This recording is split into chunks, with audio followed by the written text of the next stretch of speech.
And now, stand-up community subscribers and listeners from around the globe, it's time to Stand Up with Pete Dominic, where we ask the important questions that impact you, your family, and your community. Such as, does body mass index correlate with my insatiable appetite for styrofoam? And can Governor Gavin Newsom survive the recall election in California and also slick back that hair any further? And now, the podcast host who works in his shed day and night to bring you a massive amount of technical difficulties, Pete Dominic. Thank you very much, Pete. Oh, God, it's been a nightmare. It's been a nightmare, the technical difficulties. But I think, well, I don't know if I've got it straightened out or not. There's not any problems on today's show. Actually, the audio is pretty good. So I'm pretty happy with that. Thank you very much, Pete. Very, very good. I missed you yesterday. It was very hard to be without you. All right, I've got an awesome show for you today. Two professors, PhDs, one from Fordham, one from University of Pennsylvania. I've got Dr. Brian Rosenwald, who I talked to for an hour. Great conversation with Brian, again, about talk radio and media and all these right-wingers dying of COVID. Anti-vaxxers dying of COVID. Great conversation with Brian, and I'm very excited to have Dr. Christina Guerrero of Fordham University back on the show. Talked to her for about half an hour, and that was awesome as well. She's always great. Haven't had her on all summer long, so very excited to have both those guests joining me today. Also, had a great day. Got to meet, every time I get to meet listeners in person, it's awesome. I've been going back and forth with guy named Peter Diamond, and he lives in my town, and we've been trying to get together for a long time, and I finally just said, let me just come over to your house, and I did, and I sat down with him and his lovely wife, and we had a great talk, and they gave me a zucchini bread and more, some little treats, and I was just really happy to meet him and be bitten by the mosquitoes in his yard. Peter listens to the show every single morning, and I just love to hear it, and it was so great to meet him. And also want to give a shout out to another Brian Mitchell, Mitch, down in Swamp South. Happy birthday, Mitch. September 11th is his birthday, actually, but I mentioned people whose birthdays are on September 11th the other day and how much that must be rough. And so he said, you know another person whose birthday is on September 11th. Happy birthday, Mitch! Great to hear from you too, buddy. Also, welcome to new subscribers, Gareth Sever, who signed up for a $5 subscription, and Brendan Walsh also signed up for a $5 subscription. Thank you guys both. Welcome to our awesome community. We're psyched to have you as members and hope to see you at a Thursday night Hangouts and anytime on the Discord platform, where you're never alone if you're a stand-up listener. If you're not a subscriber, maybe today is your day. More and more folks are listening, and I'd really love to have your support. If you listen to the show on a regular basis, please consider signing up for $5 or more, or even editing your subscription up if you want. Just go to standupwithpete.com and sign up right now, or patreon.com/Pete Dominic, or just go to the paid subscription link in the show notes where you get all the details about each and every show. Well, what a day Tuesday was. Lots to talk about here at the opening, and so let's do it. All kinds of headlines galore. Time for the last 24. All right, well, terrible news in the world of entertainment and comedy. One of the greatest comedians of all time, Norm Mcdonald, passed away at 61, and I was invited on to the CBC. Norm was Canadian-American, and the Canadian Broadcasting Company reached out to me and asked me to come on and talk about him and what he meant to me, because I'd been tweeting about it, and I guess they know me, and so that was really cool. I'll play that whole 5-minute segment I did on the CBC. I think it's worth it, coming up right before the news dump. But before that, I want to get to some of the other big news headlines. First of all, the other big story was that there's a new book out that everybody was talking about today, because some of the excerpts leaked out. It's written by Bob Woodward and Robert Costa of the Washington Post, and it is some blockbuster reporting. Always fair, I think, to criticize why we didn't know this earlier and why it was saved for a book. With that being said, though, the 5 wildest takeaways from Woodward's new book, I'm going to read them to you because I think it's that fascinating. Mediaite put it together, Mediaite.com.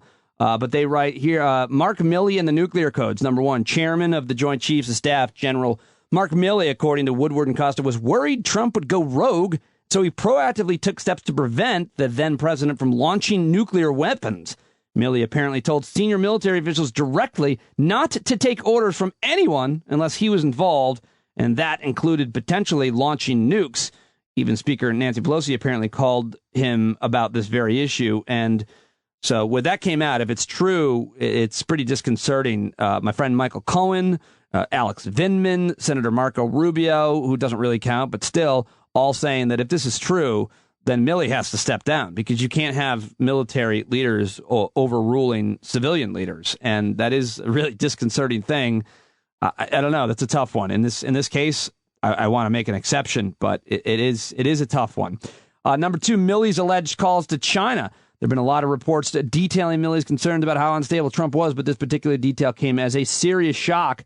Milley, the book says, was so worried Trump could spark war with China that he actually made calls to his Chinese counterpart. And it's fascinating, really, really crazy to think that happened. And I believe that it did. I think these guys are pretty good reporters, and I don't think, certainly Costa, I mean, Woodward's a legend, but plenty of criticism of him late in his career. But Robert Costa is a pretty well-respected Washington Post, NBC, PBS. Everybody loves this guy. He's one of the most objective reporters in all of Washington, D.C. Number three, the pressure on Mike Pence. It was a secret to exactly no one that Trump was pressuring his own VP to single-handedly reject the election results, something the vice president can't actually do. Woodward and Costa's book provide some more details of the tensions there, including the then president actually saying, "I don't want to be your friend if you don't do this." Imagine, "I don't want to be your friend anymore, Mike." What? What are they, 6?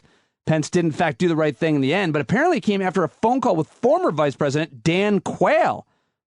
I mean, wild. Number 4, hey, Steve Bannon's back. One of the core elements of this upcoming book is January 6th, and according to CNN, it says Steve Bannon played a critical role in the events leading up to January 6th. Bannon apparently told Trump on December 30th that he should return to Washington for January 6th, allegedly saying, "You've got to call Pence off the fucking ski slopes and get him back here today. This is a crisis." The authors write that Bannon told Trump that January 6th was the moment for reckoning, and apparently Bannon said, "People are going to go. What the fuck is going on here?" Bannon believed. "We're going to bury Biden on January 6th. Fucking bury him," Bannon said. Evil as they come, Steve Bannon. And finally, fifth big revelation from this book, Kevin McCarthy's flip-flop flopped.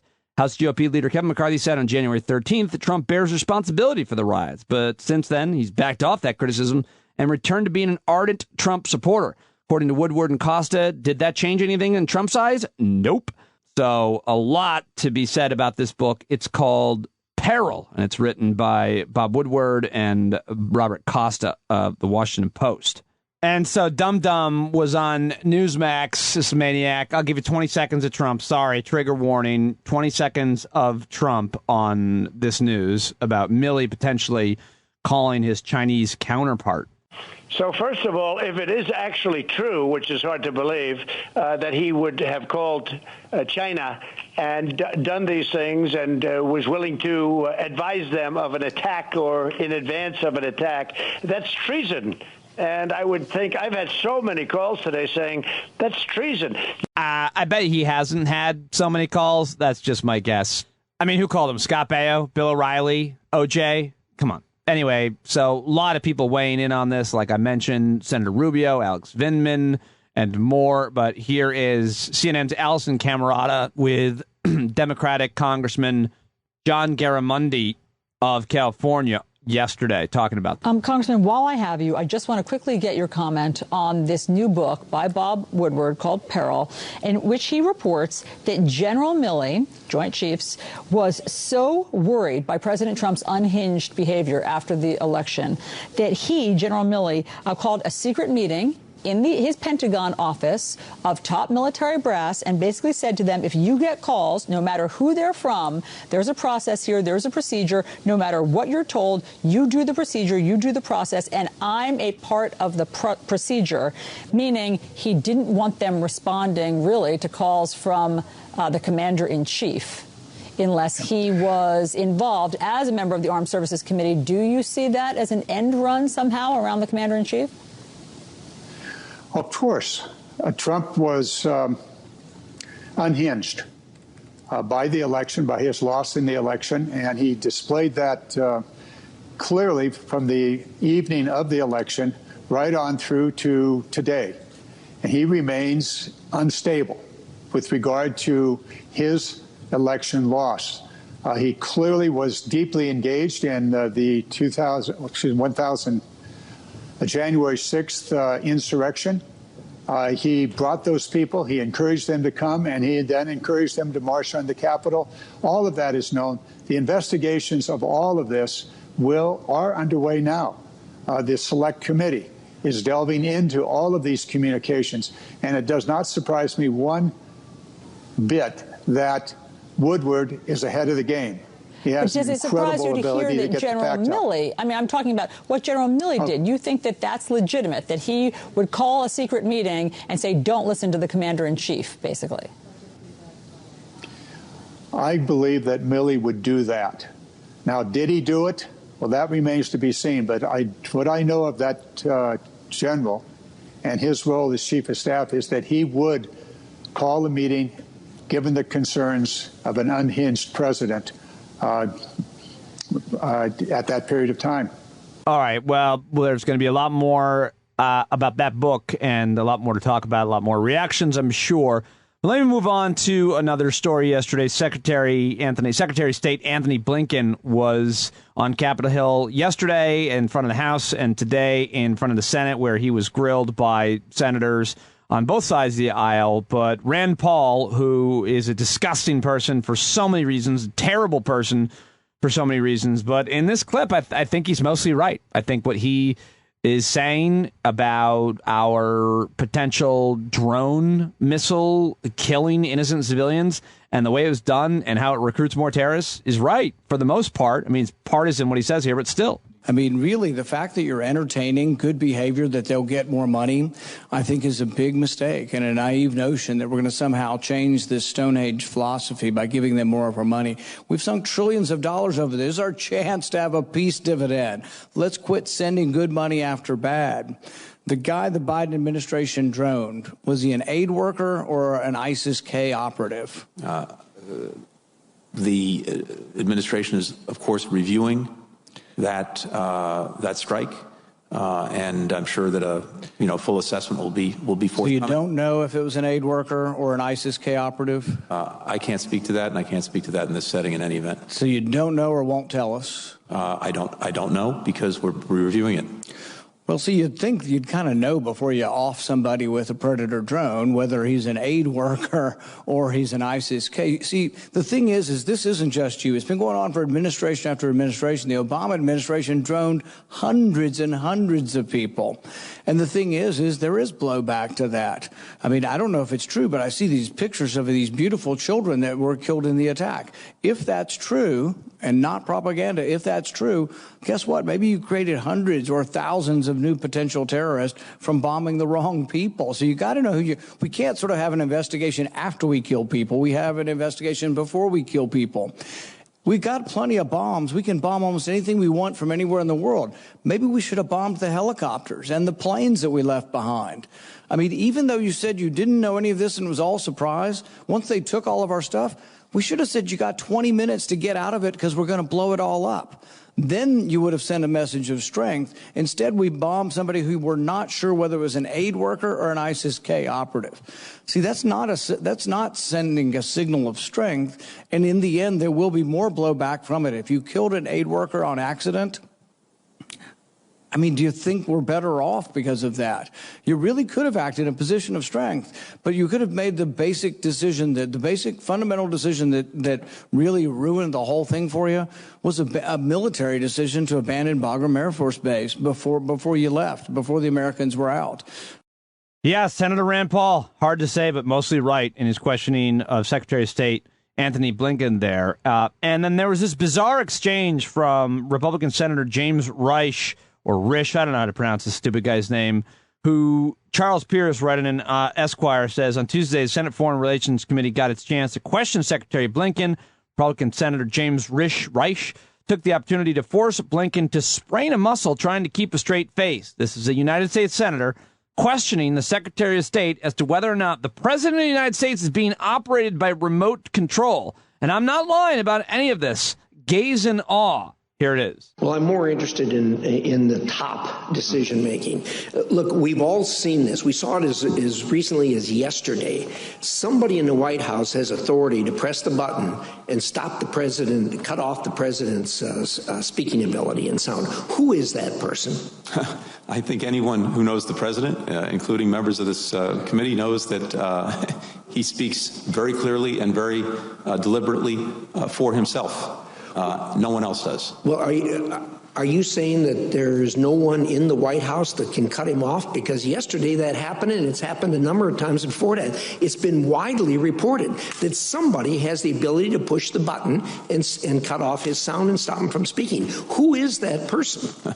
There is no such person. Again, the president speaks for himself, makes all of the strategic decisions, informed by the best advice that he can get from the people around him. So are you unaware that this is actually happening? Because it happened yesterday at the Interagency Fire Center.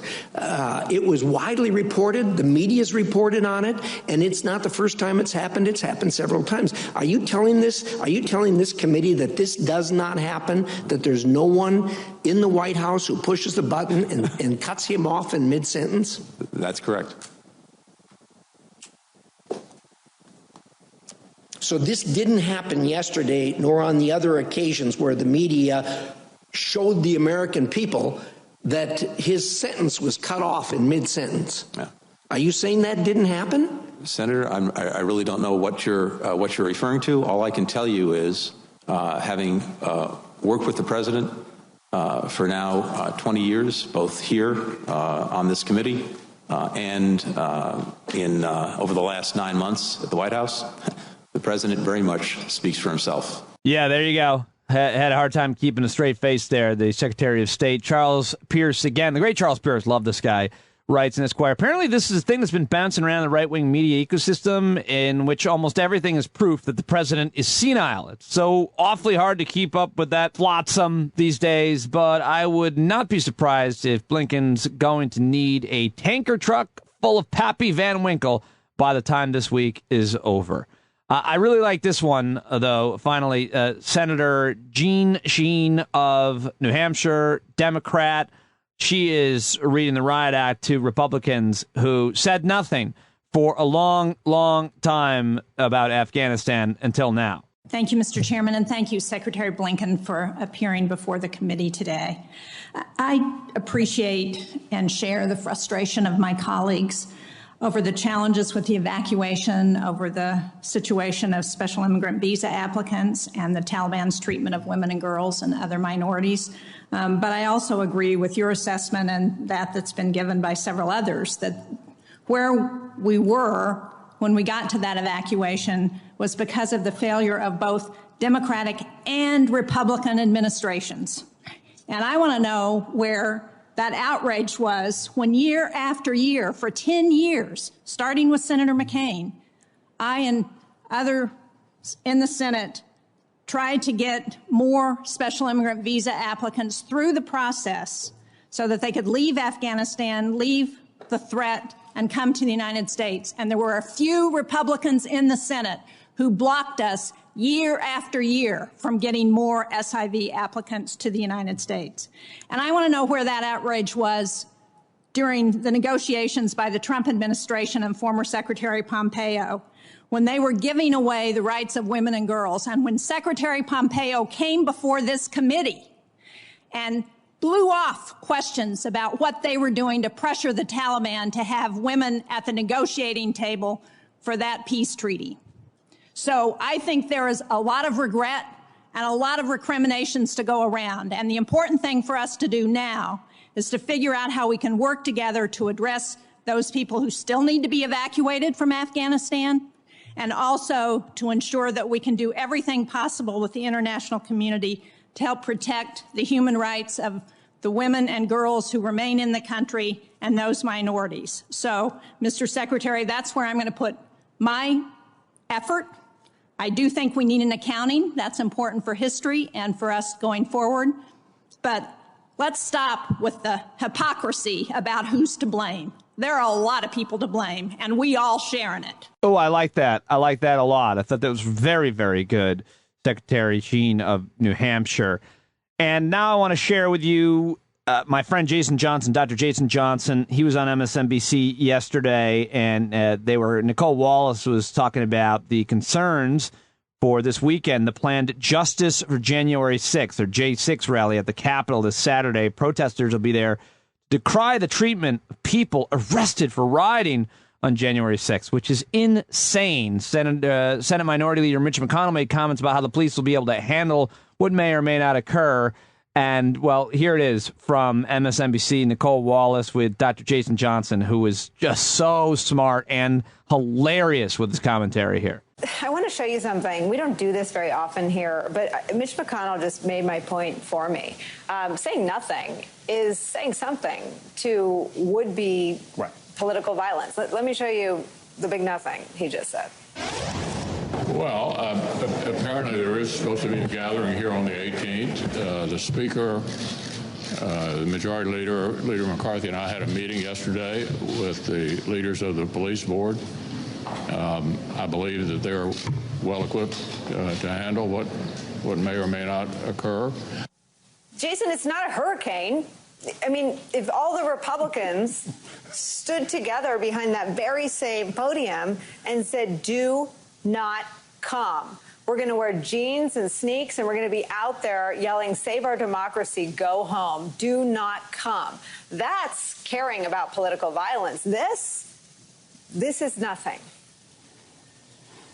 This is theater. And Nicole, it's so funny to me to hear Mitch McConnell say, me and McCarthy had a conversation. Oh, do you mean the Capitol Police that you didn't want to give additional funding to? The Capitol Police that you continued to assault and malign over the last 7 or 8 months because your constituents went and tried to overtake the government? I am amused, and I agree with you. The Republicans are not ashamed enough of their constituents and how they have supported people who want to overthrow the government. The Republicans treat the insurrectionists like a mistress, right? They're laying down with her at night, right? They're doing it in the dark. And then in public, they're like, I don't know who this person is. I don't. Where did this come from? This is on my, it's makeup. I don't know where it is. They're covered in it. The scent of the insurrection is on every single one of them. It's on their cheek. It's on their lapel. So when they sit there and claim, I don't know her on national television, not only is it insulting to the men and women who risked their lives to keep them safe 8 months ago, but it also encourages more dangerous people to engage in this behavior. And again, while I think our capital will be safe, what has always concerned me, Nicole, about this is when this happens locally, because you won't have that much defense if it happens at the Michigan State Capitol, if it happens at the Georgia State Capitol. There are other parts of the country that are less safe against this insurrectionist attitude, and Republicans aren't doing a darn thing about it. Oh, yeah. Let them have it, Jason Johnson. Good stuff from my good friend, Jason Johnson. Okay, now let's head over to CNN. You knew this was coming. Dr. Anthony Fauci had to be asked to weigh in on Nicki Minaj's cousin's friend's balls. Here's Jay Tapper with Dr. Fauci on CNN yesterday. Pop star Nicki Minaj tweeted yesterday that she's not vaccinated. She's doing her own research. And then she shared an anecdote I found rather unbelievable, to be honest, about alleged side effects that her cousin's friend supposedly experienced in Trinidad. I wouldn't normally even ask you about this, but Nicki Minaj has nearly 180 million followers on Twitter and Instagram combined. She's beloved by her fans. She's a huge talent, obviously. Her tweet was seized upon by vaccine opponents as some sort of evidence. I want you to address what she said, because for anyone out there who has any questions about this, Dr. Fauci, is there any evidence that the Pfizer, the Moderna, or the J&J vaccines cause any reproductive issues in men or women? The answer to that, Jake, is a resounding no. There's no evidence that it happens, nor is there any mechanistic reason to imagine that it would happen. So the answer to your question is no. How can health authorities even attempt to combat this kind of misinformation coming from somebody who is a huge and beloved international star like Nicki Minaj? It's very difficult. There is a lot of misinformation, mostly on social media. And the only way we know to counter mis and disinformation is to provide a lot of correct information and to essentially debunk these kinds of claims, which, may be, innocent on her part. I'm not, blaming her for anything, but she should be thinking twice about propagating information that really has no basis as except a one-off anecdote. And that's not what science is all about. The FDA will meet on Friday to discuss this issue of COVID booster shots, third shots for people who are already vaccinated. You've said you think 3 shots will be the correct regimen ultimately. I wonder, if the science keeps changing, are you 100% that 3 shots will be enough and not 4 or 5 ultimately? No, absolutely not, Jake. I can't be 100% because you're absolutely right.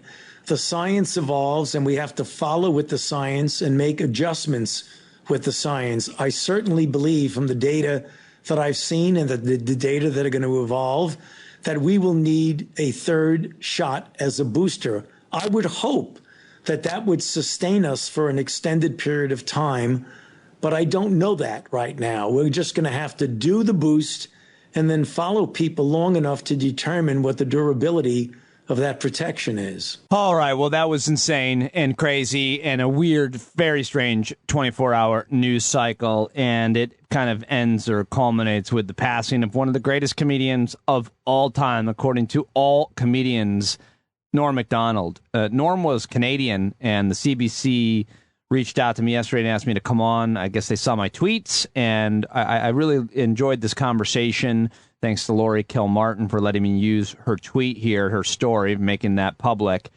But I really enjoyed this, and I hope you do too. About 5 minutes of me yesterday talking about Norm Mcdonald on the CBC. You could tell, because you can tell that the anchor, David Common, he sounds like a nice Canadian boy. McDonald went on to star in his own TV series called The Norm Show, and he, of course, guest starred on many other shows, appeared in a number of movies as well. Pete Dominick is a stand-up comedian and host of Stand Up with Pete Dominick podcast. Pete, welcome to the program. What did you think of when you heard the news? Not a lot of people had the sense that something like this might be coming. Yeah, because as someone said on Twitter, I forget who, but keeping his cancer, his diagnosis, his illness a secret was the most Norm Mcdonald thing to do. So I don't think many people outside of maybe some of his close circle knew about it. So it did come as a huge shock. He's only 61 years old and still pretty active, although most comedians, live performers haven't been that active during the COVID pandemic. Mm-hmm. So it's hard to keep track of anybody's career. So it really, David, came as a pretty massive shock for all of us. It had a really sort of very specific sense of humor. Delivery seemed uncertain, and yet he was very daring. It was never seemingly about following exactly what the audience wanted. He just did that stuff that he really seemed to be funny. What do you think sort of symbolized his stand-up? Not caring. Yeah. I think that there are a lot of comedians who we call comedians, and so they kind of perform for each other rather than, the average person in the audience, the public. And I think that came through to extend that he would become a legend, to everybody. But it was the idea of really not caring. And, we talk a lot about comedians being insecure and needing the approval of others. But Norm was probably one of the most confident people and comedians that you'd ever meet. He never really second guessed himself. And when you would sit down and talk to him and interview him, you never knew where he was going to go. And there's just a handful of guys like that would come into my studio when I was, hosting a national radio show at SiriusXM for 15 years. And Norm was one of the few where when he came in, you better be ready to dance because he's going to take you on a ride. You actually tweeted about this and said you never heard a bad thing about him. He took care of a lot of folks who were struggling. What do you remember of him at this moment? That one gets me emotional because when people, a lot of people, good people, they don't do things for the approval of the public. A lot of times, entertainers or politicians do. It's not altruistic. They want credit. But Norm was one of those guys who quietly took care of so many people. I myself was on tour with Artie Lang for years, and Artie and Norm are really good friends. And Artie, of course, his addiction was very public, just a horrible, horrible addiction. And Norm was always there for him, always checking in on him. And I'm looking down at my phone because another comedian friend of mine today tweeted about what he did for her. And this is the kind of thing when a legend like him passes that people start making public. So comedian Laurie Kilmartin tweeted, Norm Macdonald was a true GOAT, greatest of all time. As a comic, as a talk show host, a true original. He tweeted this to me as my dad was dying of cancer in 2014. Norm told Laurie as her father was dying. He wrote, I'm just an idiot, Laurie, but I found when I embraced the pain as tightly as it could become love. As tightly as I could, it became love. I pray for you. Rest in peace, Norm. When I embraced the pain as tightly as I could, it became love. And I think we can all heed his great words to Laurie about her loss then, to all of our collective loss now. He took care of people. He gave them money. He did, he was just such a great, generous guy. And everybody loved him. Comedians loved him. Women loved him. I mean, he dated like the most famous, beautiful. He dated Elle Macpherson, a supermodel. Everybody loved Norm Macdonald. We've got only about a minute left here, but I imagine Norm Macdonald would prefer to be remembered for his jokes more than anything else. In the split screen, while we're listening to you, I'm looking at him impersonating Burt Reynolds on Jeopardy on SNL, which is the one that still cracks me up. But is there something that really symbolizes Norm for you? Well, yeah, I mean, I could tell you in under a minute, I think, he did Weekend Update on Saturday Night Live, and this is like not even near the top, but he would do jokes like this one, which I would always love, and a terrible impression. My apologies to Norm, but he would say something like, this week a fishing boat sank in shark-infested waters. Scuba divers are searching for any survivors. Also joining the search is sharks. Also this week, a family in Colorado's pet cougar attacked their 5-year-old boy. Still no word on why the cougar attacked, but I guess is because it's a cougar. That's probably why it attacked the kid, because it's a mountain lion. That's why. Like that kind of thing is why I became a comedian. Norm Macdonald is why I became a comedian. That's very Norm. Great memories. Thanks very much, Pete. Appreciate. Thanks for having me, guys. Appreciate you remembering him today. Yeah, have a great one. Oh, and he starts to cry a little bit. His voice starts to quiver there at the end. Oh, man, rough. Just rough. And I had such a very busy, crazy day yesterday. I said hasn't really sunk in for me, but it will. And I'll, along with hopefully many of you, probably watching a whole bunch of clips. One of the best, funniest guys of all time. He came on the show with me one time and just started telling me about the internet. I'd never heard of it. And he said that it runs on he's something about, do you know how the internet gets from America to Europe? And he explained that there's a big copper line across the ground, and that's how it all works. And it was just so funny. So funny. I wish I could find that clip. It was so long ago. Anyway, Norm Macdonald, 6-1, the best. All right, well, that is all the news clips I've got for you. If you want to watch that, by the way, it's on my Twitter and Facebook, and I'll link to it in the show notes. But now it's time to get to all of the rest of the headlines. It's time for today's news dump, and a very special news dump from the great Pete Coe. Hit it, Pete. Norm Macdonald with his zingers definitely gave his lumps. Too bad he's kicked the bucket for today's news dump. Any young man is an old man. Yeah. But Gary Oldman is a young man. Oh, man, so good. Thank you, Pete. Great stuff. All right, we start, obviously, I don't know why I said obviously, but the big news late last night that it was just a rout in California. The recall election, massive win for Gavin Newsom. He remains the governor of California, and I'll talk about this tomorrow with Miranda Yaver, but what a waste. What a waste. This cost $276 million they've got to reform this whole recall process out there in California. But still, good news that Gavin Newsom will remain the California governor. But bad news is we lost a lot of time and talked way too much about it. But we did get that video of Larry Elder doing an interview from his car, looking like he was like launching from a rocket into space. If you haven't seen that, it's worth laughing at his face for. So for all you tech nerds out there, Apple made a big announcement, put out a video yesterday unveiling its next iPhone lineup, including a model that offers twice the storage available in earlier versions and offers a hand job, which I thought was pretty impressive. No, I'm kidding. Obviously, other modest upgrades to last year's editions that proved to be a big hit among consumers devouring the latest technology during the pandemic. It hit stores September 24th. And it's the iPhone 13. It's going to come in a bunch of different designs and also has improved cameras. The Apple Watch got an upgrade as well. And I don't know what else to tell you. I don't think you really care, do you? All right, moving on. I'm seeing a whole bunch of schools around the country, certainly in a school district near me I'm reading about, also in Massachusetts, are having a hard time finding bus drivers. And Massachusetts has gone as far as bringing in the National Guard to fill in on bus routes. Bus drivers are wanted $21 an hour is what they're paying for on a sign in Utah. So this is an issue all over the country. The driver shortage, which is causing delayed and missed pickups all over, stems from a mix of COVID-related causes, according to the Washington Post.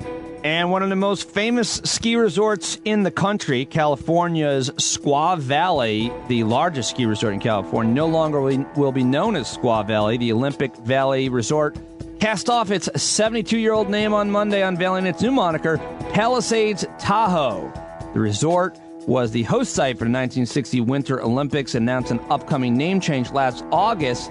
In the wake of George Floyd's murder and nationwide protests against racism and brutality, the reasons were clear. The old name was derogatory and offensive.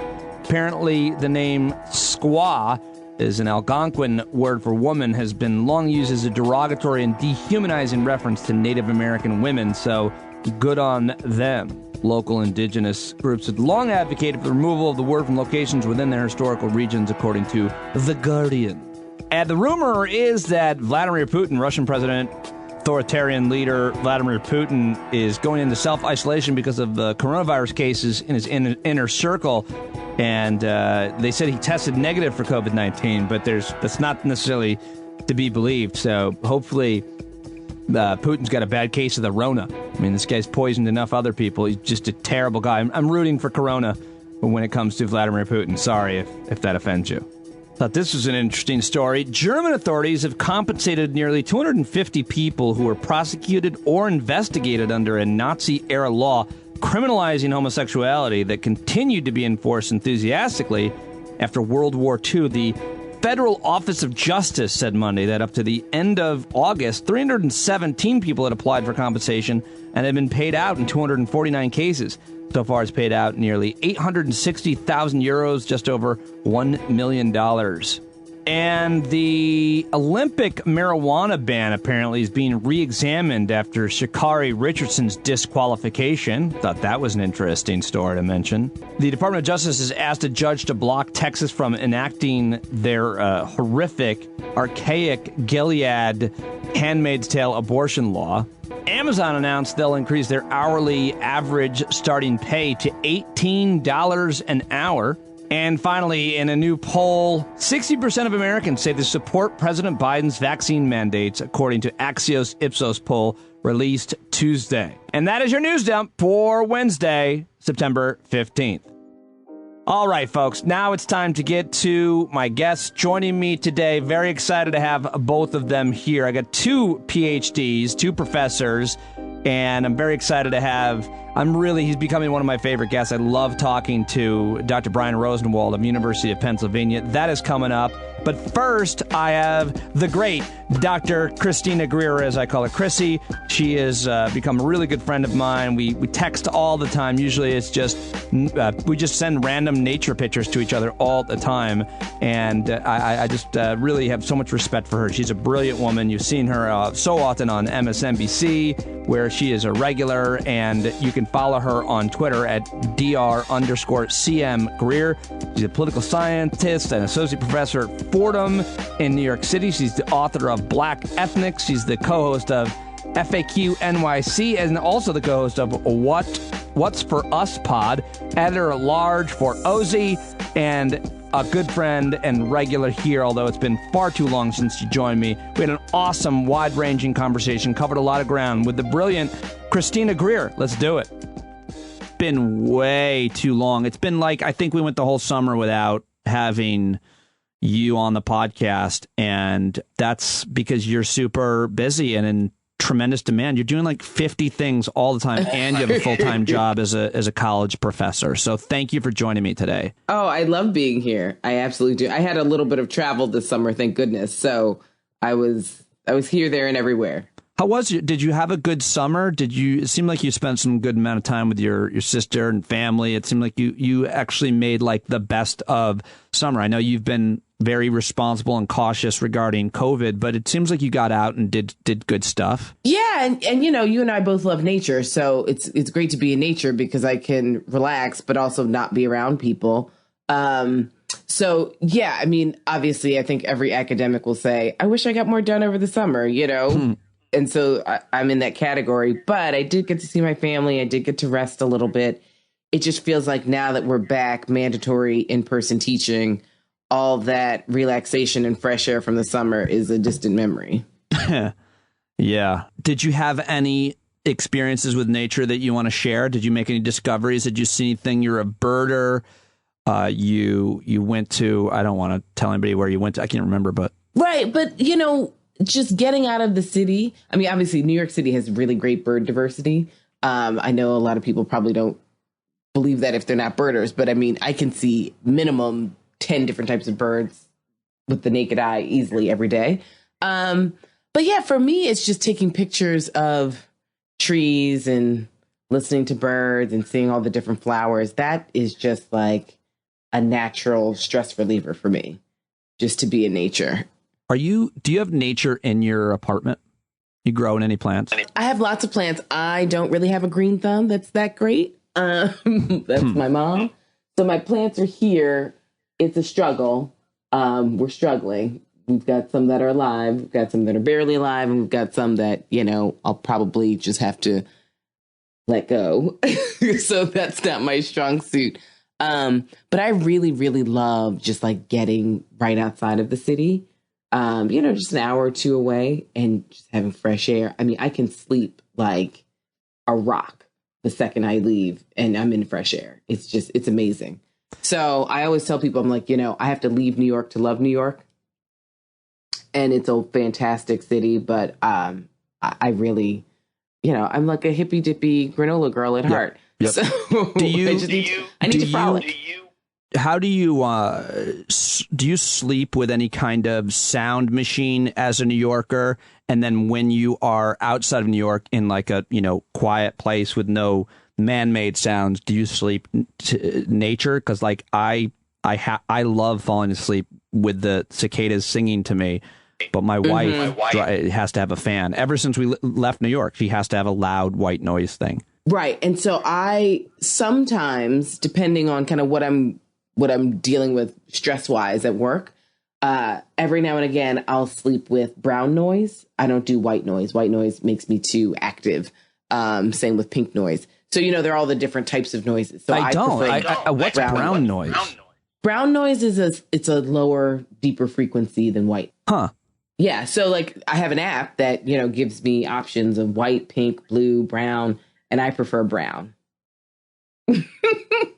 I'm not making the jokes are too easy, right?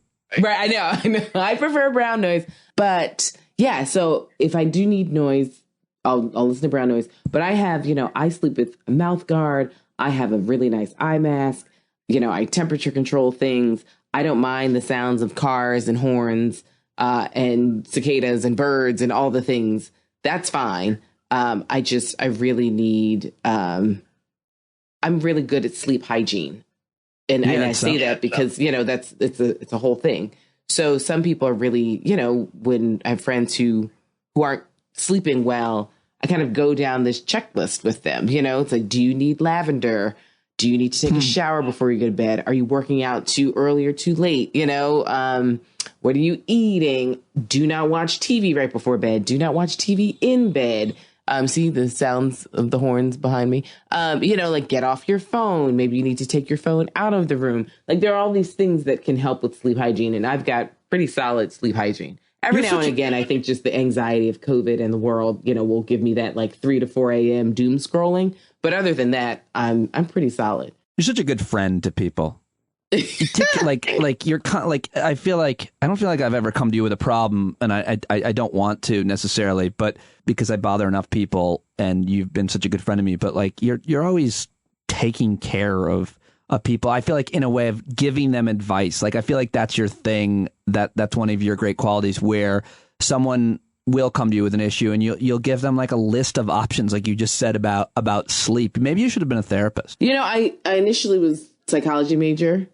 An undergrad, and then I was a theater major, and then classics and poli-sci is what I settled on. I want to ask you about New York City and the horrible hurricane that hit you. You're tweeting a lot about that a week or so ago, and you know, just the issue of just not being prepared. And obviously a lot of policymakers, almost entirely on the right, denial about the problem. It's so clear. It's so obvious. I wonder, you know, where you think we go from here. It seems like in urban areas, you can't be in denial of climate, whether it be Houston, New York, Miami, or obviously California. And you can't probably be in rural areas either, especially if you're a farmer. But what do you see the way? How much do you think about that issue, and what do you see the way forward? Well, I think about it a lot, not just because I'm an urbanist and I teach urban politics, but as someone who lives in cities and I have family and friends who live in all major cities across the country and across the globe. I mean, we've just had this major disinvestment in cities over the past several decades, and we have crumbling infrastructure. So if anyone's ever been on the New York City subway as compared to a subway system, say in Europe or Asia, I mean, we are just woefully inadequate. And you saw the pictures of people wading through the subways, you know, with electricity, to say nothing about bacteria and sewage and all the horrible things that, you know, they had to go through just to try and get home. And because we have a subway system, and one of the oldest subway systems, you've got people who are sometimes on the subway like myself for an hour or more going to work, which is fine. You know, I read the New Yorker and get work done. But, you know, imagining having to walk in a hurricane to try and get home, we just have a lot of folks who don't have cars and who travel quite a distance. So, I mean, my concern is we don't have enough money invested in two things. One, building sort of safer cities to deal with the realities of climate change. And two, updating so many of our antiquated systems that just are not prepared for the reality that we experience. I mean, we had, 3 to 6 inches of rainfall in 1 hour. You know, we had over a dozen people in New York drown in their own homes. I mean, can you imagine, you know, just water came in so quickly, you just drowned, you and your entire family, or you're electrocuted. And so really thinking about climate change and urbanization in the same conversation isn't something that enough policymakers are doing. I think a lot of, niche groups are thinking about it. Obviously, people think about it right after an event, but then it kind of goes away, you know? Yeah. It's such a weird issue, too, just simply because it's a huge job creator. To adapt is to create millions of jobs. And yet there's, you know, a stranglehold on policymakers, Republican policymakers, from the fossil fuel industry. And to some extent, it's just a winning issue, I guess, to just be against anything that the other team is for. Right. And you remember when Donald Trump was like, bring coal back. And I was like, it's not 1880, dude. Like, we have so many other examples where it's just like, we don't want that necessarily to be a burgeoning industry. It's not good for the workers. It's not good for their families. It's definitely not good for their health. So why would we want to bring back, you know, an industry that sort of served its purpose? And now there's so many other things that we could do. You know, when you think about the great Jimmy Carter, who put solar panels on the White House, and then Ronald Reagan came and took them off. Yep. He's way ahead of his time in the late 1970s to think about solar power. I myself, you know, you see all these wind turbines popping up. I am allergic to wind turbines. That doesn't mean that I don't want them, but there are certain people who are allergic to them. I am one of them. What do you mean? I never heard of such a thing. It's a whole I'll send you an article. I'll text it to you. There's, you know, obviously it creates energy and it's pressure. And so some people like myself who are a little sensitive to like pressure and the environment and sort of the transference of energy, tend to be, quote unquote, allergic to them. So whenever I'm around them, I have just a splitting headache, like a migraine where I can't see. Wow, I never heard that. And so it's tearing this one community apart. There was a great New Yorker about it a few years ago, because some people are like, they don't do anything. They're just like, some people find them beautiful. It's like, the birds adapt and, you get over it. But it's, neighbor versus neighbor or husband versus wife, where it's like, no, we can't add more. Yes, we would make more money. However, I can't breathe. I can't see. Some people feel like they just have their head in a vice. And so that's a drawback of sort of having these wind farms for some people. Wow, I didn't know. I'm gonna read all about it. So I want to ask you about COVID summer. Are you surprised that we're at where we're at right now with vaccinations and with the controversy over it all? No, just because so many Americans are not used to ever being told that they can't do something. Two, it's been politicized so much where, anything that the Democrats say, the Republicans are saying it's wrong. And three, we just have, thank you, Mark Zuckerberg. You just sort of let rampant lies, permeate throughout all of your various social media platforms. And so there are a lot of people who just, don't believe in science. And that's, when we had a former president who consistently went against science. And he's let a genie out the bottle where now he's telling his supporters to get vaccinated and they're booing him when he says that. So, everyone's like, I don't know what's in it. It's like, well, you don't know what's in any of the other vaccines that you took. Like, so all of a sudden everyone's, a petite scientist. But I think, when I teach this in my intro to politics courses, we always talk about collective action and free riders and tragedy of the commons. And we're in this moment where, we have something that, the Democrats primarily and Joe Biden especially are saying this is for the collective good. We need everyone to participate. And you have lots of folks who don't believe it. And some of those folks are my friends. Have you ended any friendships over it? Well, I ended one friendship at the beginning of COVID because we were supposed to be quarantining before we saw my family. And this friend of mine broke quarantine and didn't say anything. So this friend has been cut off. I have another friend who's not getting vaccinated. She's like a holistic type person. It hasn't ended our friendship, but there are a lot of activities that I'm starting to do that she can't do. So we were supposed to have a spa day on Thursday, which I like to do at the beginning of the school year and at the end of the school year, just like a full, body scrub and massage, all the things. And they have a policy now that you have to be vaccinated. So I'm going, but she can't. Have you thought about doing something wildly unethical and during the spa vaccinating her? No, I would never. She's got cucumber slices on her eyes. And we can't do it now because she can't come because the policy, and I think that, in order to get a lot of people to those people who refuse to get vaccinated, I don't know if they can be moved, because the data's been out there. The science has been out there now for months. I do think that there will be some people who just go ahead and get vaccinated because in a place like New York, obviously there are lots of cities that aren't doing this, but, pretty soon, like you won't be able to go to museums or the theater or, cultural institutions or spas or, restaurants, whatever it may be. I think they might just like squeeze you out. So either you stay home or you get vaccinated. Yep. Your sister and I think best friend is a physician, and I forget what kind, but OBGYN. Right. So she's done a pretty good job, talking to people, and she's a really good person to talk to about burnout. This just kind of concept where they were patient. There was no vaccine. So, of course, they treated everybody kind of equally. And then post-vaccine, that's been out for, about 6 months at least at that point, when the vast majority of people coming into their hospitals that they had to treat weren't vaccinated.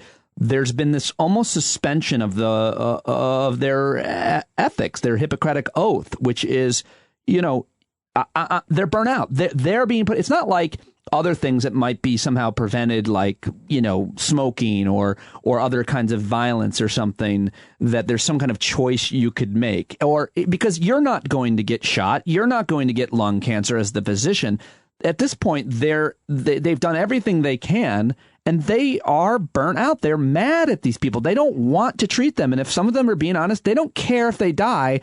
And I'm not sure we've seen that kind of phenomenon in healthcare in comparison. What have you heard, and what do you think about the burnout idea with physicians? I think you're totally right. I mean, my sister is not just a doctor, but she's in a leadership position, and she's, just really concerned about morale, because I think it's different from, say, when the virus first struck it, or let's just say this time last year.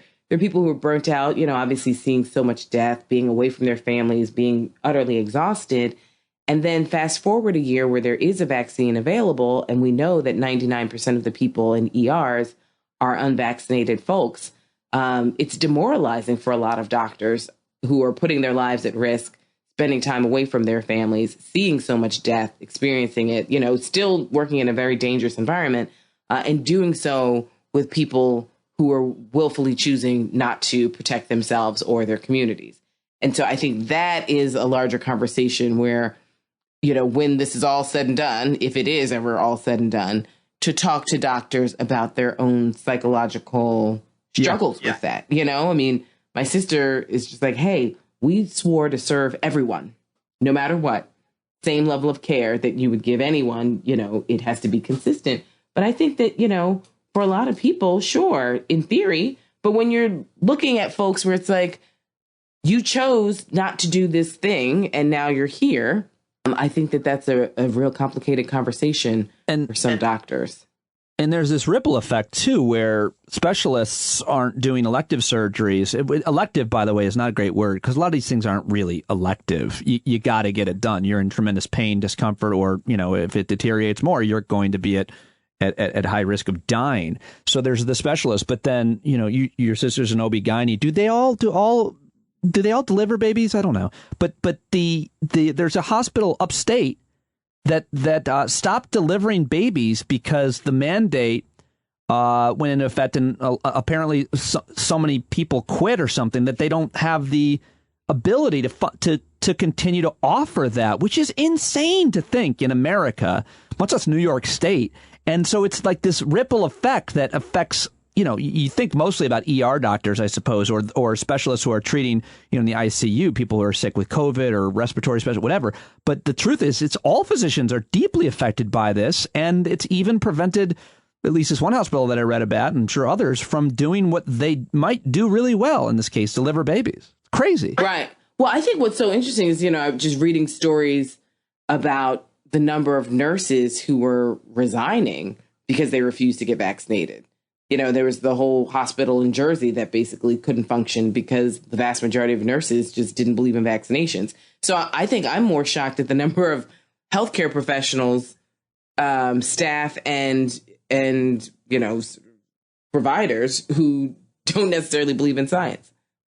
Yeah, I agree with that too. Yeah, I am too. It's wild to see death and horrible pain. Usually you would think it would affect you personally, and you would be like, yeah, you know what? I don't want to die of this, so I'm gonna get the vaccine. What about the cultural issue? The people always talking about who is not getting vaccinated, and a lot of times we talk about black folks and talk about Tuskegee and conspiracies, not trusting government, and justifying that and trying to understand it. But I'm not sure what the percentages or the stats are, but a lot of people have been bringing up, the black community in certain areas, lower vaccination rates. What are your thoughts on it? I mean, we do know that there's certain younger black populations that are, less than, say, the older. But let's be real.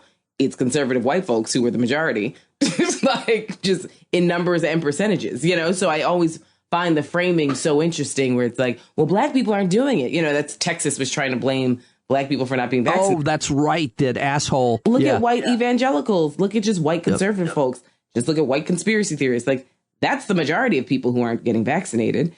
I do think that, there are a lot of black folks who tend to lean into conspiracy theories for good reason, sure. But, unfortunately, I think a lot of the information has to do with, do you know someone in the medical field who's walking you through this? And I think a lot of younger black people feel like they're just being talked at and not necessarily talked to. And then we know that obviously there's been a lot of shaming for people who aren't vaccinated. And I'm guilty of that sometimes myself. I try not to do it, but, you know, it is difficult knowing what's going on and the number of people who are dying every day. But, you know, like the argument that it's Black people that are holding it up. And it's like, hardly. So, like, that's hardly the case. I think that the numbers should and could get better, but I think that that's kind of across the board. And we have to figure out what it is that's preventing these various populations from hearing all of these facts, still needing to go do their own quote unquote internet research, seeing the amount of death that has occurred and is still occurring right now, primarily only with the population that's not vaccinated. So like, they're like, I don't know if this thing works. And it's like, well, if 99% of the people in the ER and who are dying in hospitals are unvaccinated, and all the people who have chosen to get the vaccine aren't you know, in the hospitals, like, by the laws of, you know, physics, let's just pay attention. But yeah. Well, you know, I also, this is just my read, but, you know, you don't see a lot of influential Black folks, the kinds that you would want to trust, you know, physicians, scientists, politicians, questioning the science, as opposed to influential white folks, which are also scientists, doctors, and politicians who are, and media types as well. That leads me to Nicki Minaj, and I wanted to get your take on that. First of all, am I racist, old, or both for, on the record, confusing Cardi B with Nicki Minaj? Ooh, that's a bad mix-up. I don't know, Pete. That's like, you know, as someone who gets called the one other Black person at her job who looks nothing like me, eek. Yeah. If I didn't know you, I'd talk about you. But then again, I didn't watch the VMAs because I was like, I don't know who any of these naked children. Do you know who Machine Gun Kelly is? I've heard the name. Yeah. All of them look like they just need hot baths. All of them.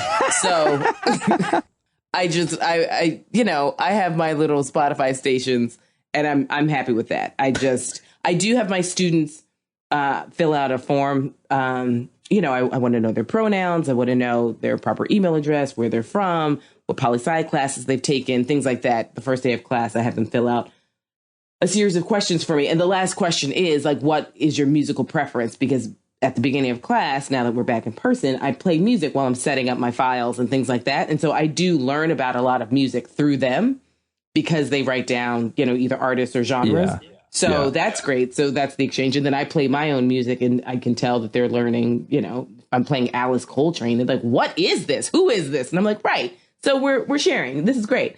Yeah.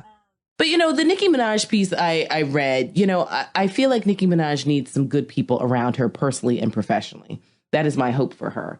Just because, you know, if she's not in the news about her brother, her husband, and their legal improprieties when it comes to sexual assault, she's now tweeting about the cousin with clearly the STD, you know, putting him on blast. Yeah, and then, you know, when Joy Reid uses her platform, and Joy Reid has, I think, done a really outstanding job at educating the public, not just the Black public, but the viewers as to like what is going on, not just with COVID and the vaccine, but why it is important, you know, not just in her monologues, but bringing on scientists and giving them a platform and a real legitimate amount of space and time to talk about COVID and the vaccine. So when she says, you know, like, come on, you've got 22 million followers and lots of people who look up to you, young people especially, who will now be eligible to get the vaccine. It's really wildly irresponsible for not just Nicki Minaj, but a lot of these celebrities to just, you know, use their platform to spew just ignorant comments. I mean, just because you're good at one thing does not mean you're good at everything. So a lot of these entertainers, and I'm not trying to say like, shut up and dribble, but you haven't done the research. You're going on your feeling, and you have to remember that, you know, you saying, I don't know, I don't think that this is a good idea, goes out to 22 million people, many of whom are not reading the sciences or scientific literature or watching, you know, news programs, and they're just going to listen to you. And I think that was what I thought Joy was trying to get at. And then, of course, Nicki Minaj turns it into, you know, a Black woman trying to tear another Black woman down. It's like, no, it's just calling you out for remarks that are just really irresponsible. Yeah, that was pretty ugly, hard to see. But credit to Joy, for doing it for sure. So I also just wanted to ask you your thoughts on what's happening. I'm not sure how closely you're paying attention to this. I'm sure you're pretty familiar with it, but the issues surrounding schools in America, every community, including mine, just north of New York City. I was at the BOE meeting a couple weeks ago where many people went nuts about CRT, critical race theory, being taught in schools. And it's not. Hold on. It's taught in law school. For God's sake, I don't even teach it in college.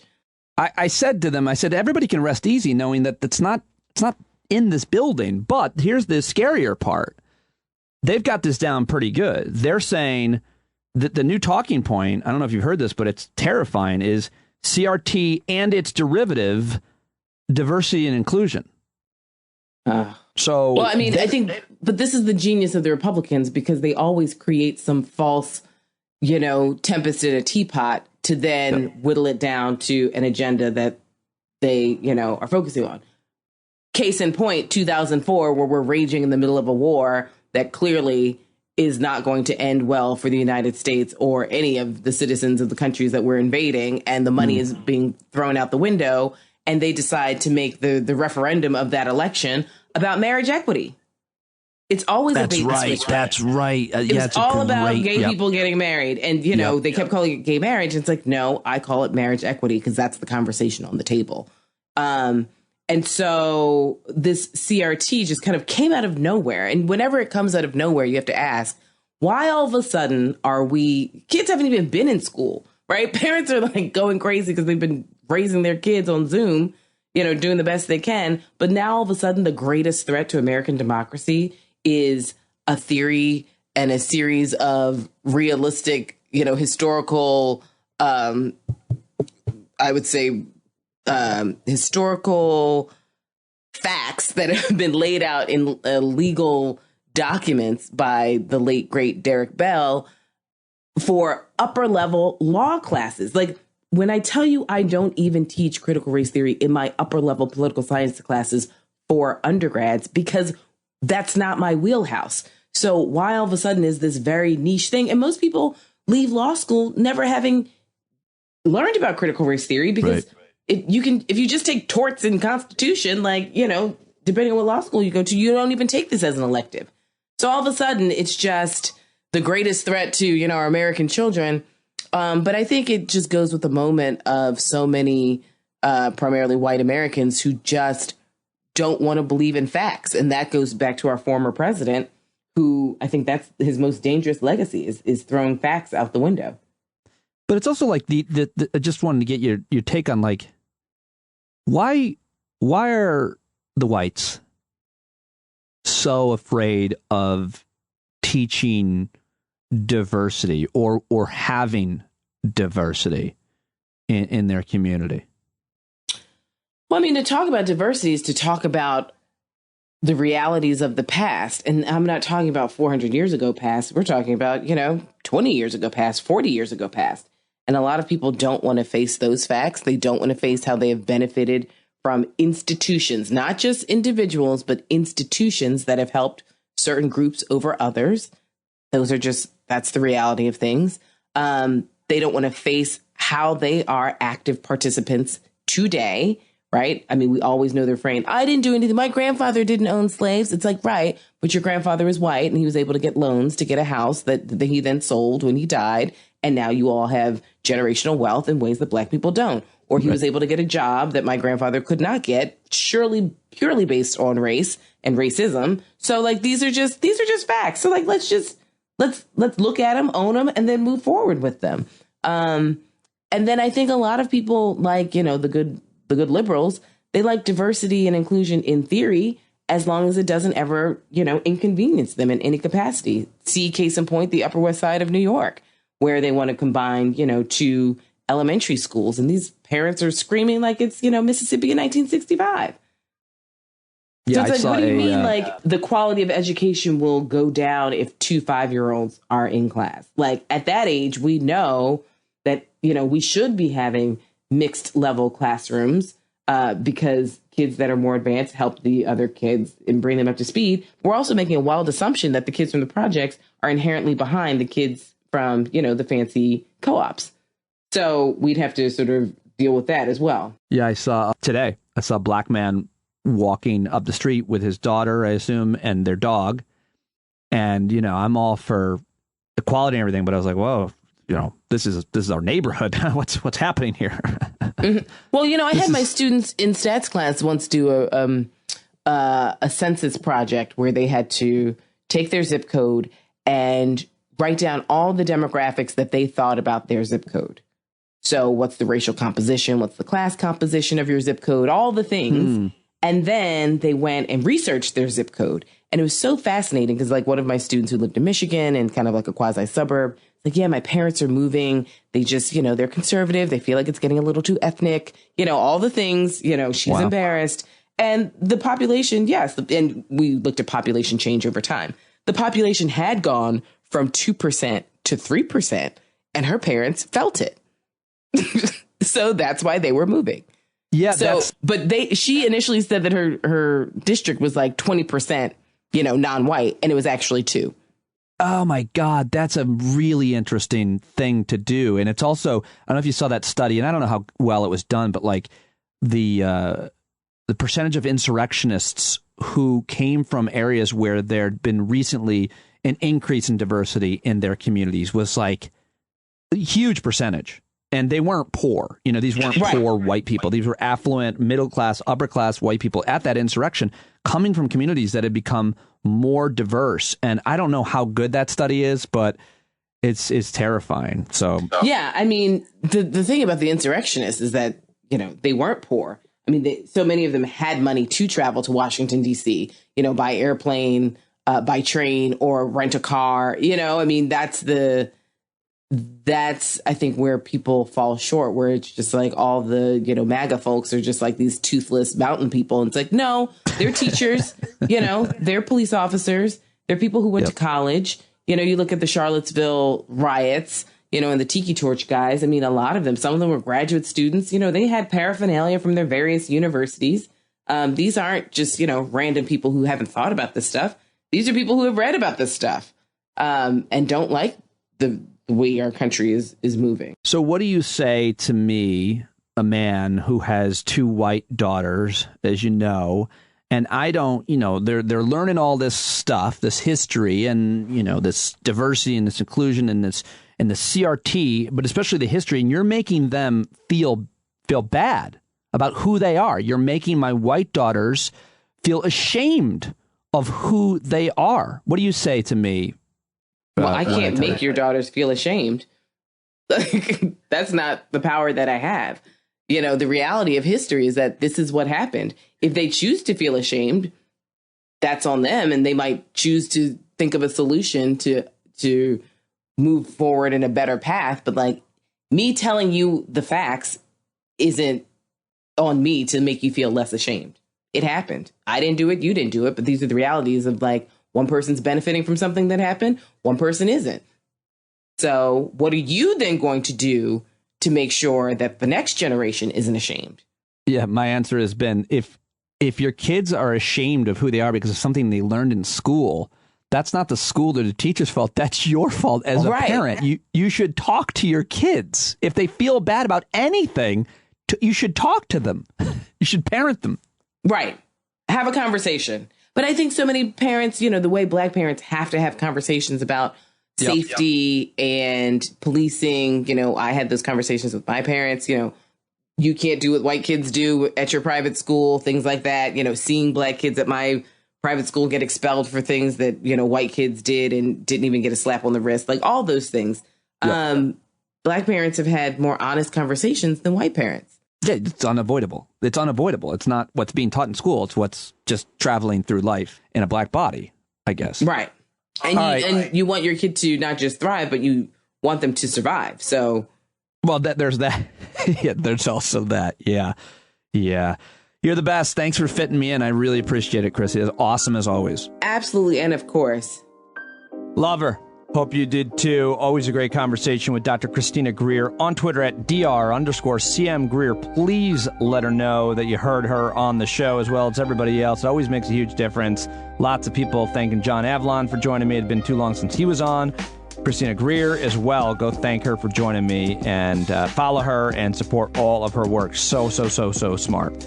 Okay, now it's time to get to another smart PhD. This guy is a professor at University of Pennsylvania, and he's the author of Talk Radio's America, How an Industry Took Over a Political Party That Took Over the United States. He's also the editor-in-chief of Made by History, a Washington Post history section, and a political analyst for NBC10 Philadelphia, and always a great guest here on this show. Love talking to him, and you should follow him on Twitter, where he's also great, except when he's tweeting about Philadelphia sports.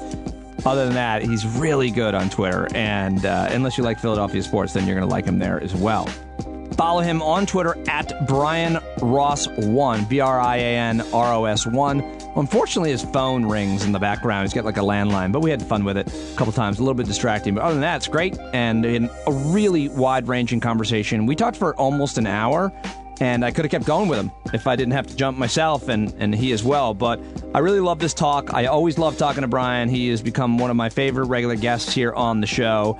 And last time he was on, people loved him, and I think you're going to love this one as well. Unfortunately, I do kind of a racist thing and mix up Nicki Minaj and Cardi B. Other than that, it's great. Here's Brian Rosenwald. And, I was thinking about you, Brian, because we drove down to D.C. We were looking at colleges, and it was probably too short a notice, but we were at Penn. We just drove through, and I just pointed to it and told my daughter I know a guy who teaches there, and she said, well, maybe he can give me a tour or something. And I said, well, I don't know him that well. I would have given her a tour. I'm an alum too, so we like to sell things. Although I'm pretty sure I'm not allowed on campus without a COVID test right now. But, we got all these protocols. But it's a great campus. It's a lot of fun. Next time you come down, definitely let me know. And we'll take her through and show her things. But college is even though it's an Ivy League school, it's still kind of dead in the middle of a city, right?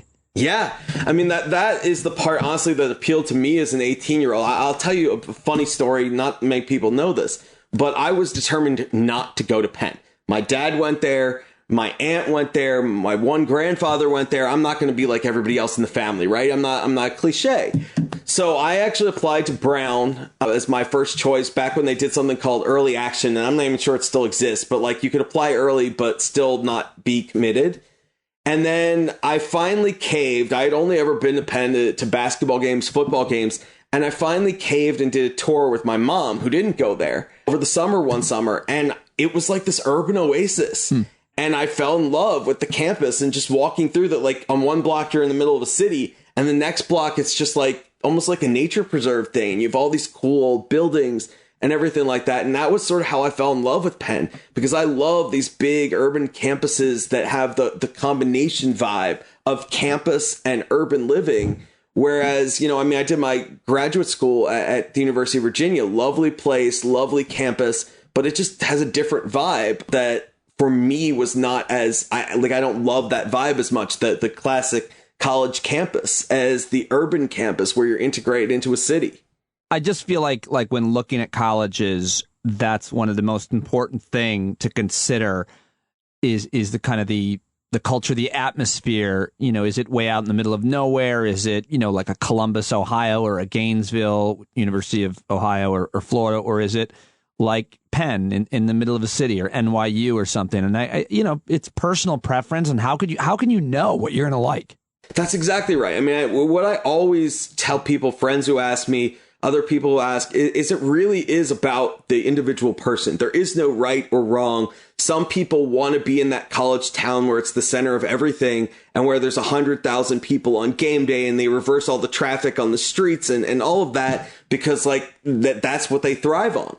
And then other people want the urban campus. And NYU was one where for me, that was too much in the other direction. There wasn't enough campus. It was too just, hey, your campus is New York City. And so it really is an individual preference, and it's all about how you see yourself fitting in that culture and what you like, what you feel comfortable with, because, you know, you're going to spend 4 years waking up every morning in that place, and you want to walk outside and feel good and feel like you fit and feel, you know, like you belong and love this place. You want this place to be the place that for 30 years afterwards, 40 years afterwards, you have all these warm feelings. You want to go back, and as soon as you set foot on there, your soul feels kind of like, you know, at whole again in some way. I love that. I love the way that you just articulated that. I was watching John Adams, the old HBO series, and Thomas Jefferson trashes Philadelphia. Did you know that?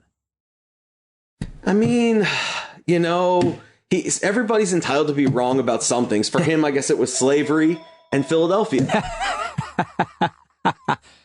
All right. So I want to talk to you. Are you getting calls? Is that you? Is that me? What's happening? That's me on another line. It'll be done in 20 seconds. I promise you it's a spam call, because that's all that ever calls a landline at this point. Oh, you have a landline. Very impressive. Well, every time I call Verizon, I'm like, I want to get rid of the landline. They're like, you know, it's going to cost you more money not to have it. Yeah, they get you. Like, they every time you want to when you want to cancel things, they're always like, listen, we know you want to cancel the New York Times or HBO, but what if we send over someone to give you a massage? You're like, well, okay. yeah, exactly. All right, I guess I'll keep it then. Sure, you know, massage, why not? That's worth a newspaper subscription. But I mean, seriously, you call them, you're like, look, I don't really use the landline. All it does is ring 20 times a day when it's inconvenient with some spam call. And they already spam my cell phone enough, so I don't want it. And like, but you know, it's going to cost you $10 more a month not to have the phone. You're like, what do you mean? I'm going to have less and you're charging me more? And they're like, yeah, that's how we do it. And you're like, well, I guess I'll be keeping it then. The hardest thing for me to get rid of the landline was that my daughters recorded the outgoing message on the answering machine when they were like 3 and 5. And I was like, I can't part with that. And then I realized, oh, I have enough recording devices to just record it. And I tossed it out. Yeah, we definitely, you know, I think it was 30 years my parents had my voice. And I'm like, don't we think that maybe 8-year-old me is a little bit old now that, you know, I'm buying alcohol legally?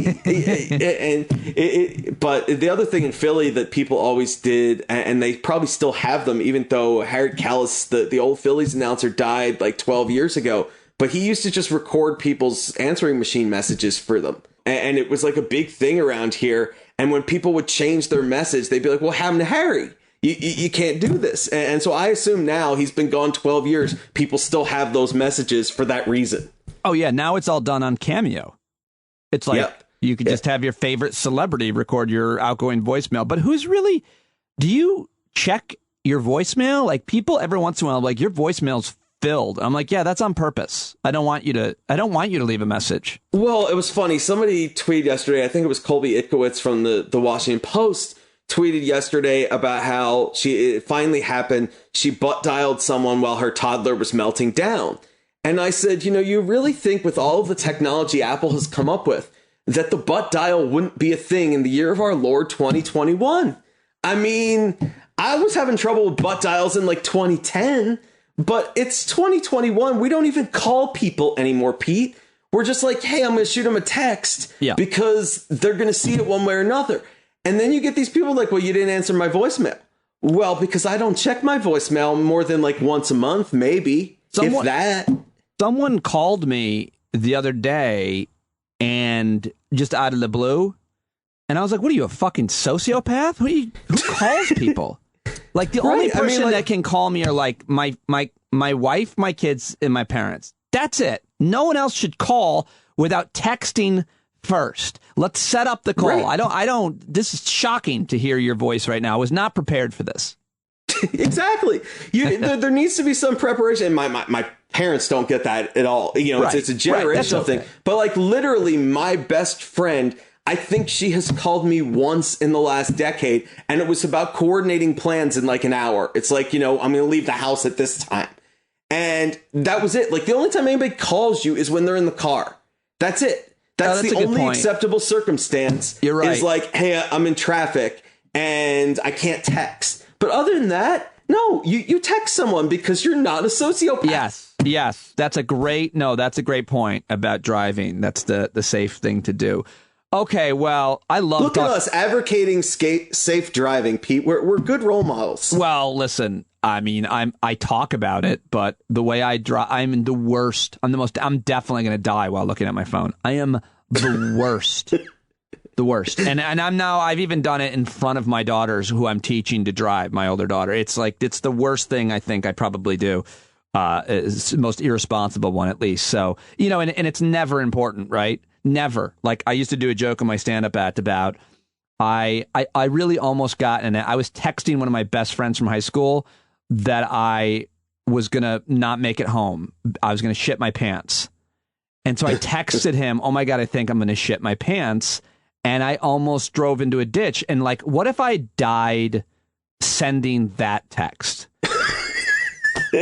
I mean, I think that the cars are going to take care of this in like 10 years because they're all going to drive themselves. And it's going to literally be like, well, this guy's being a moron and texting, so I'll just correct it and not drive into a ditch. Yeah. So I'm like hopeful that the technology is actually going to fix the problem it created. But I mean, look, I think we all text at like red lights and stuff. But, my sister does it when she's actually driving. I'm like, really? That just doesn't seem very smart. But just for the sake of, good comedy, I respect good comedy, even if it's at my own expense. I would want the obituary or the reporter to be like, comedian, podcast, or whatever they would call me, Pete Dominic died while texting and had pants full of poop. That's pretty, that's almost as bad as Nelson Rockefeller, who, of course, his mistress tried to dress him after he bit the dust. And it was he was found like partially dressed because she couldn't get the whole job done. Oh, my God. Oh, my God. That's a tip for your audience. If you're having an affair, don't croak in the middle of sex. Yeah. Yeah. Although not a terrible way to go. Okay. No, there are worse ways. I mean, better than the way I'm describing that I will definitely die. So I've been thinking, and everybody has been, about this fascinating and awful trend of talk radio anti-vaxxers, anti-maskers dying of COVID. You have written a great piece about this, as I mentioned in the intro. Talk radio's COVID death trend, a metastasization of conservative media culture. It's really interesting and really important. Brian, I mean, you also have many of the names here. I mean, it seems like every day there's another name. I mean, it's kind of almost a way to look at how deadly COVID is. The fact that, these high profile radio hosts who are, clearly most of the time practicing what they preach and not getting vaccinated and not masking up are getting often very sick and also dying. So where do we start with this? Because you have a lot of context here. Well, I think there was actually a fifth one who died last night or it came out last night. Somebody in Colorado, a religious conservative host. But I really think that the way to understand it is that there are sort of two types of hosts right now. Mark Levin just admitted that, and he's the screamy guy. If you don't know who he is, he's the guy who's just like, Mr. Producer! Yeah. And he thinks if he just screams loud enough that it seems important, I guess. But he just admitted yesterday that, well, it does not matter at all in terms of what he's saying, that he is actually vaccinated. But, and that's after peddling all kinds of nonsense to his audience. So you've got people like that who are vaccinated but don't want to say it. And the reason they don't want to say it is that you've got this culture. And this culture is now legitimately killing people. And the culture goes back to the early days of talk radio. It goes back to Rush Limbaugh debuting. And what is this product? Limbaugh started out doing a show and he was sort of almost like a radio comedian. He was a radio guy. He wanted to have fun.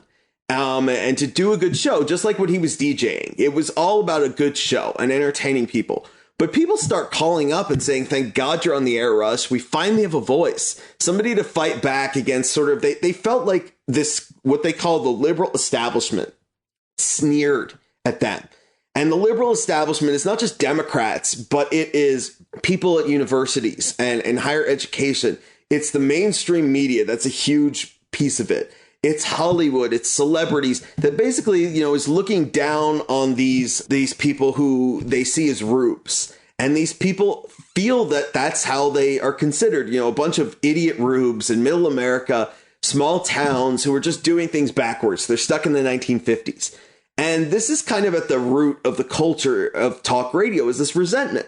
And so if you think about talk radio as a soap opera, Pete, or it's really a soap opera for men, so I compare it to pro wrestling. The good guys in this soap opera are the hosts, the politicians who are aligned with them, and the listeners. They always talk about how the listener, they say, you have more common sense than that guy with 4 degrees at that university down the street who's trying to tell you what to do and trying to make you feel bad. Your sense, know what you're doing. We should be more like you, you common man.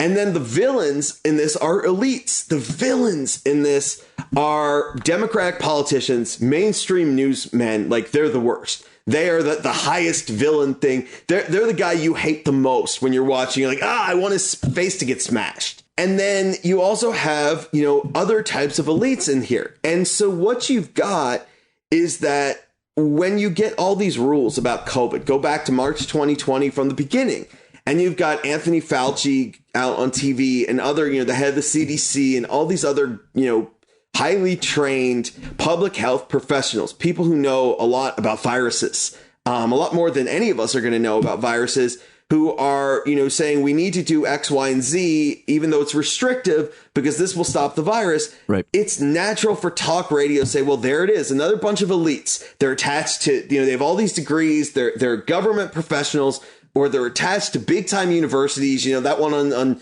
CNN's from NYU. That one's from Hopkins. They're part of these coastal elites, and they're trying to tell you all this. And then talk radio's like, but it's no worse than the flu. It's just a virus. Are we going to live in holes forever? That's the culture of talk radio. That is where they are as a profession, as a cultural thing that people tune into, is that's part of the story. So you take 30 years of listening to this, Pete, and you are angry about, you've gotten angrier and angrier because the elites are winning in the terms of our culture, right? If you're a conservative Christian guy from middle America, small town, whether it's in Arkansas, Missouri, any of these places having outbreaks, you have become more and more resentful of the elites. And so you want this culture more and more. And so there is a natural skepticism built in about elites giving top-down edicts, whether it's wear a mask, whether it's get vaccinated, whether it is stay, 6 feet apart, 10 feet apart, 12 feet apart, only do things outside, whatever the pronouncement is, where you say, well, wait a second, we got to scrutinize that because it's just the elites doing their thing where they're trying to tell us what to do. And so that's at the core of this culture. And when you understand that, what that culture does is it kind of entraps people. There are hosts out there aren't many of them, but there are hosts doing one of two things. They're either telling people to get vaccinated. Eric Erickson has sounded off on this and said, look, these people telling you that the vaccine's not good and you should be taking horse dewormer instead are not very smart. And they're telling you dumb shit. That's one tactic. And then the other is Hugh Hewitt has had Fauci on and has tried to bring doctors on, sort of the soft, the soft way of getting people to get vaccinated, which is, hey, we're going to give you the information. We're not going to tell you what to do, but we're going to try to give you good information. But they're sort of trapped because you have this role in the soap opera, right? And if you go the other direction, if you say, well, you should be listening to the elites because, this time they're right. Well, that, your audience will say, what's wrong with you? What happened to you? I mean, we saw this in 2016 when people were, when conservative hosts tried to be like, yo, this Trump guy, he's not a conservative. Right. And their audience was like, well, what's wrong with you? Why did you sell out? So there's kind of this trap that it's very hard for them to be like, get vaccinated. And what we're seeing with people dying, unfortunately, is that a lot of them actually really, truly believe what they've been peddling for all these years. I mean, it's unbelievable that we've just seen these hosts who are like, you don't need to get vaccinated. You don't need to do this. And now they're dying. It's a really interesting thing because I've always thought these, basically what you're saying about these hosts, that it was a soap opera, it's all a big theatrical performance, and they're to be as entertaining and as divisive and as loud and as funny as they can be, and there are no consequences. There is never a consequence for any of them, and because it's media. All you have to do, and you explain this at the end of this piece, is be as outrageous as you can be to drive the highest ad rates that you can. And whether it was, so often they would say things, and I listened to right-wing talk radio for a long time, and I learned a lot, that's for sure. But they would often say things which I knew were false. They would predict, if we do this, if we do A, B will happen. If we cut taxes for the rich, it'll trickle down. And I used to, before I really started to understand it, I thought there would be consequences. Well, if you say a thing's going to happen, you support this policy, and it doesn't happen, then you'll lose credibility. If it doesn't trickle down, if we say that we're going to go in and be, to Iraq and be greeted as liberators, and it doesn't happen, well, you'll lose credibility. So whether it was foreign policy or economics or healthcare, all the fear mongering about the Affordable Care Act, none of that happened, of course. But this, Brian, is like the ultimate, because this one is the consequence of being wrong for many of the hosts that you talk about in this piece. They're dead. They said, don't get vaccinated, and they died or got very ill. There finally is a consequence, and it's the worst possible consequence. You don't lose your job or have your reputation ruined or lose credibility. You're dead. And I find that to be one of the most interesting things. At this point, they're practicing what they preach, and they die, Brian. Like, it's really interesting. I mean, it is the ultimate consequence, but, and here's the thing. The structure of this is such that the problem has gotten worse and worse for them. If you started out the pandemic in March of 2020 as sort of skeptical with your audience, you helped bake that skepticism in with your audience, so that when we were looking at polling, there were legitimate differences in terms of what people who consume talk radio and Fox News thought, even among Republicans. Even if you just limited it to Republicans, they thought that COVID was overblown to a much greater degree than people who consumed other news sources. Well, the more that happens, the more that hosts are in a position where you can't really do an about face without risking the bond with your audience. That's the key to charging the ad rates that you want to charge, to keeping people tuned in. Right. So it's been hard for them to kind of reverse course. And you're right that, for some of these guys, and we've seen with a couple of them where their family members have said, they changed their mind while they're in the hospital, just like plenty of other people have. But, and obviously, unfortunately for them, it's too late at that point. But, it really is the ultimate consequence and unfortunate consequence to living in this little insular world. There was a press conference yesterday in Florida, one of Ron DeSantis's things, and he's got this city worker next to him from, I think it was from Gainesville. And she was saying, I don't want to get vaccinated because my kids I don't want my kids to grow up motherless. And I'm just like, are you kidding me?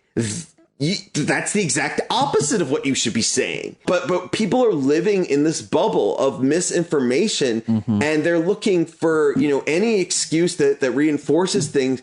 And people really, tune into this because they want to hear their worldview. They want to hear that skepticism of elites, of experts, echoed back to them, and of the culture that they think comes with expertise and elites. And so they're tuning in only to these places where they're not getting a complete picture of things. And the worst part is, 30 years, maybe the biggest villain in this story as far as talk radio is concerned is the mainstream media. So then when people get a newspaper or they see a report that talks about all these deaths, they are making every excuse under the sun. Well, they're miscounting them. Oh, they're doing this. Oh, it's not really COVID, or, oh, these methods are not actually working to prevent things. They're telling themselves all these things, and they're not trusting the information being placed in front of them. And it's a real impediment to getting people vaccinated.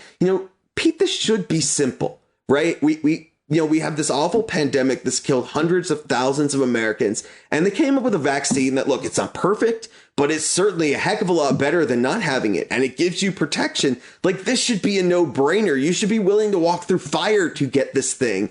And we've got these people who are like, nope, not going to do it. Not going to do it because you know what? This horse dewormer is a better solution. Even though, like, I don't know where this even came from. I mean, people have been reporting on it, but it just doesn't compute for me because the company that makes this, and what we all know about drug companies is that they have a huge financial incentive to get you to take your drugs. If you don't believe me, think about all the times you've seen the guy in the bathtub on the, like, Cialis, Viagra, whatever the commercial is. On every sporting event you watch, like every commercial break, hey, if you take our pill, you're going to be in the bathtub with the attractive woman in the bathtub next to you. I mean, they have every incentive, and they're literally like, don't take ivermectin for this. Like, we haven't tested it. We don't know what it's going to do to you. I've been saying the same thing. It's the most important point. When has a pharmaceutical company ever said, don't take our drug? Never. Merck is saying don't take it. Also, always really important to mention, I think America and one other country, I don't know why, but I think it might be New Zealand, are the only two countries that allow pharmaceutical drug companies to advertise.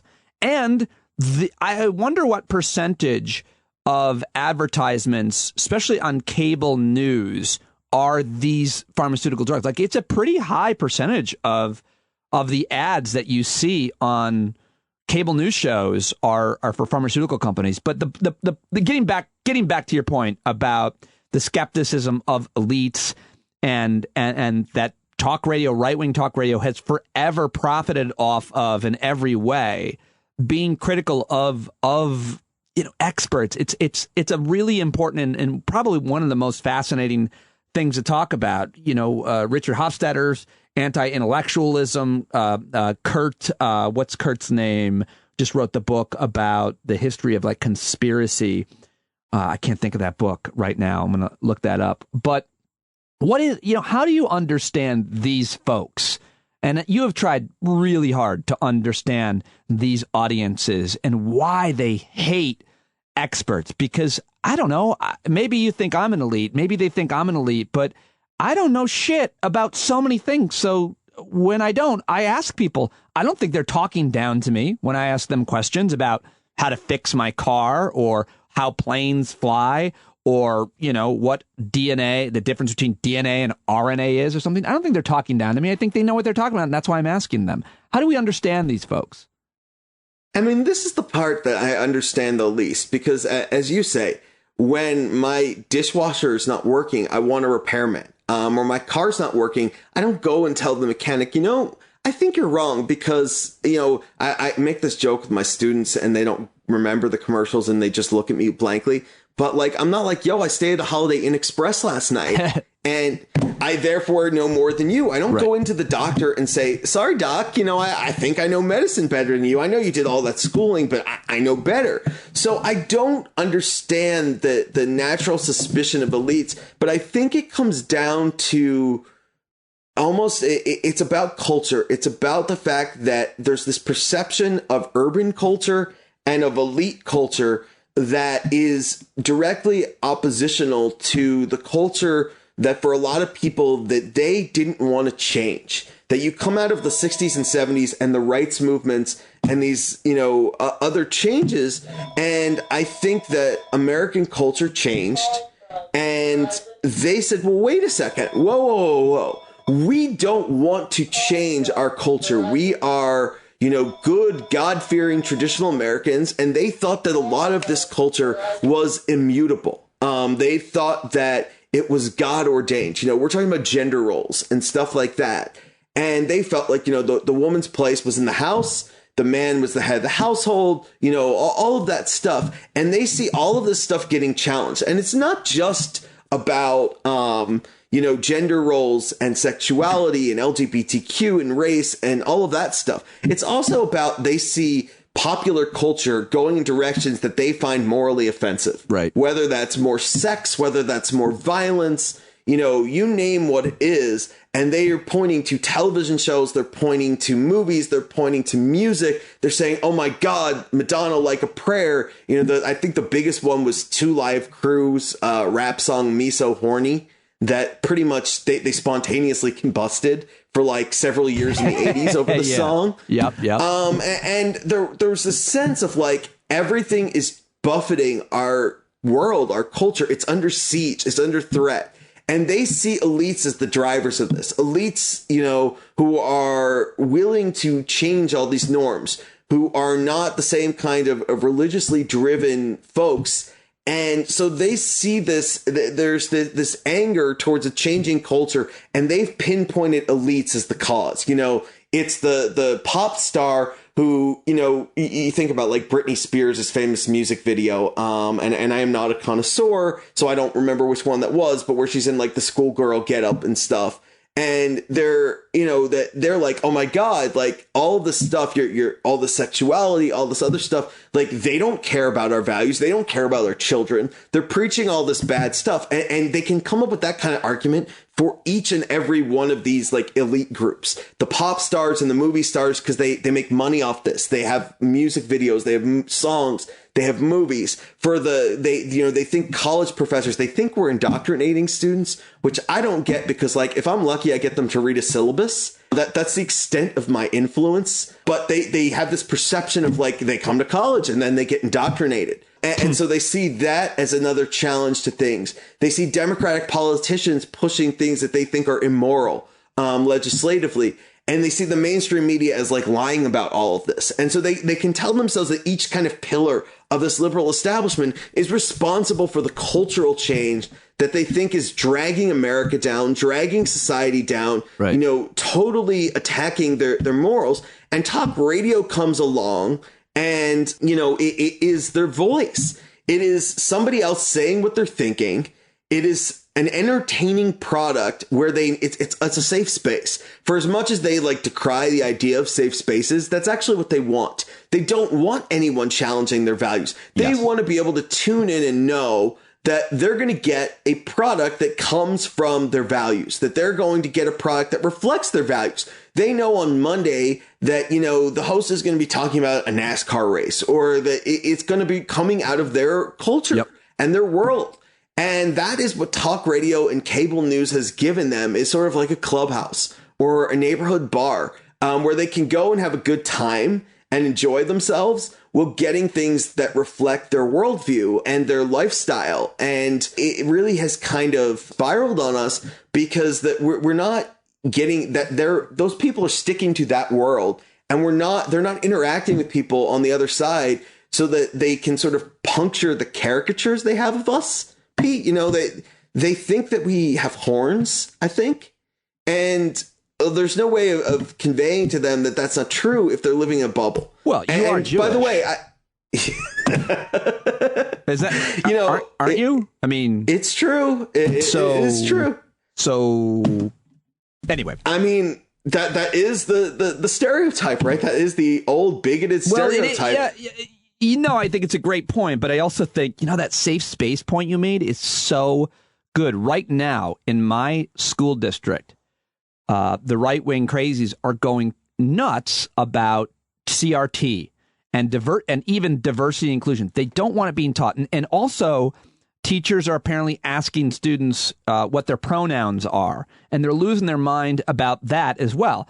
I don't love that pronoun thing. I think if you want to identify as something other than what you present, just let people know, and we'll accommodate you. If you want to be called something, if your name is Brian, you want to be called Tim, fine. I'll do whatever you want. But whatever. The point is, it's school.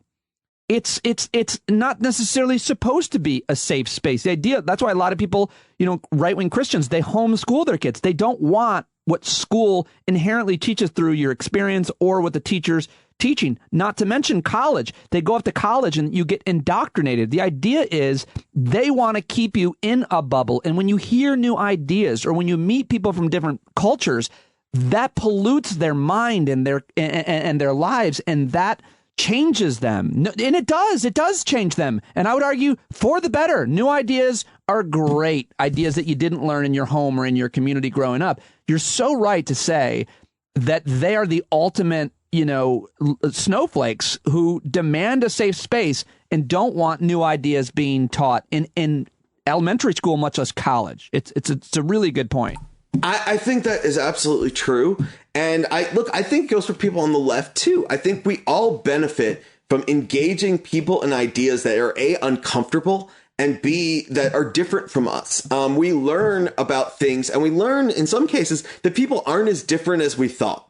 And what is, you hit the nail on the head, what is changing people when they go to college is all of a sudden they go from these homogenous places and they get put in with a random roommate or people on the hall, and they realize, hey, these people are not what the caricature was. They're exposed to different ideas and different cultures, and someone's saying, hey, this is what it was like for me growing up. And all of a sudden it changes your mind. It's not me changing their minds. It's their friends. It's the people they're interacting with and socializing with who are changing their minds. And they're not even intentionally, like, they didn't go to college to change someone else's mind. They went to college to have a good time, right? They went to college to learn, to get ready, to get trained for a career and all these other good reasons. But as they're interacting with people, as they're having fun together, as they're hanging out, it's changing their perspective on things. Yep, and absolutely. I mean, I think that's what the best of education is. I mean, if you ask me what concerns me about the far left the most, it's that they are saying, well, no, you can't. We don't want you teaching ideas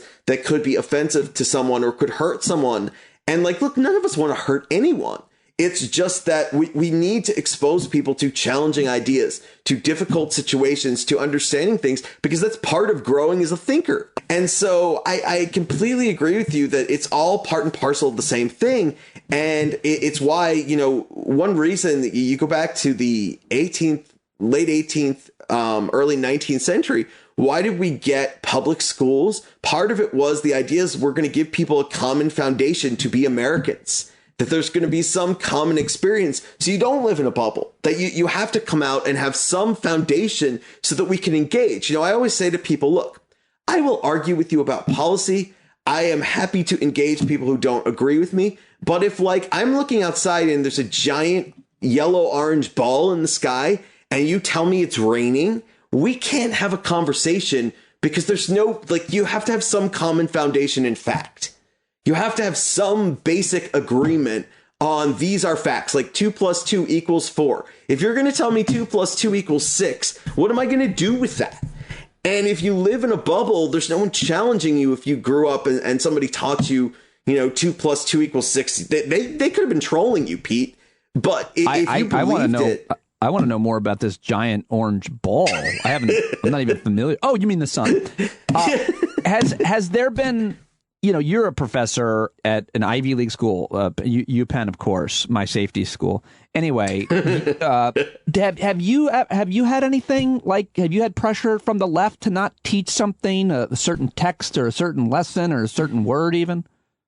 I haven't, but I'll tell you, Pete, what I think the danger in that is that people start self-censoring, especially because more people who are teaching are not tenured. And for those outside of academia, what tenure means is essentially that once you've published a certain amount, you go before a committee, and essentially you are given job security. You are given protection against getting fired. And the reason for that, the reason it exists, and we have it for K-12 public school teachers as well, is because otherwise there's concern that you might not teach the best material, that you might be intimidated, that you're worried about, well, if I say this, I'm going to get fired. And I worry more about self-censorship as people read the news stories, because tenure is diminishing. More, I think 75% of college classes nationwide are taught by people who are not tenured or some high number like that.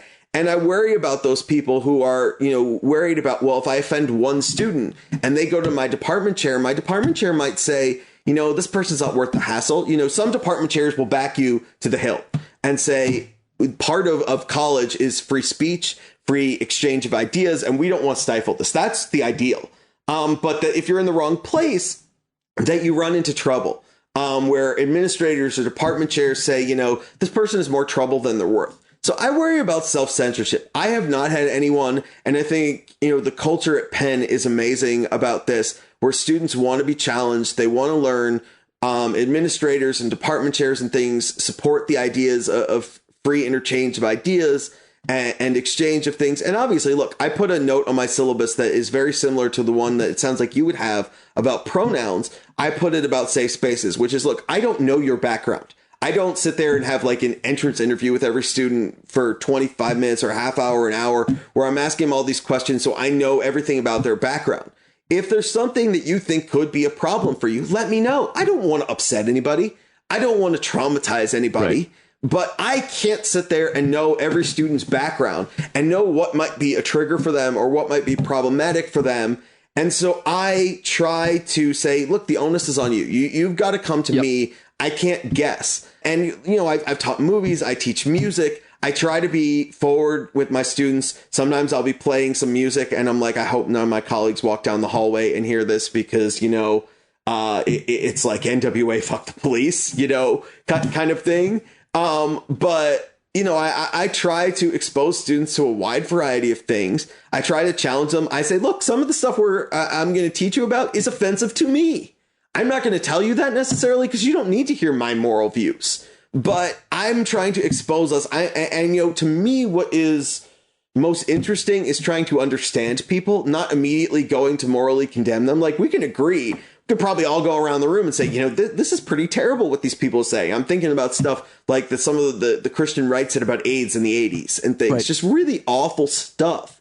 And I said, it's real easy. We can all agree to condemn them, but we need to try to understand them because they had an impact. And that's the beauty of history. So I think that on both sides, we need to expose ourselves more. And I think that the right screams about it a lot more, but they're actually the ones that want safe spaces to a much greater extent and is constantly protesting, you know, how dare you challenge our worldview? And then they retreat into these, you know, cable news and talk radio bubbles, or they homeschool kids, or they, you know, more and more we're seeing the rise of like Christian schools, homeschooling, you name it, and on through college where nobody's ever being exposed to difference. And that's bad, Pete. It really, really is. Oh, yeah, no doubt. And, you know, my daughter's high school history teacher, it was great because, and I know this because I listened to him teach because she was, you know, doing remote school last year.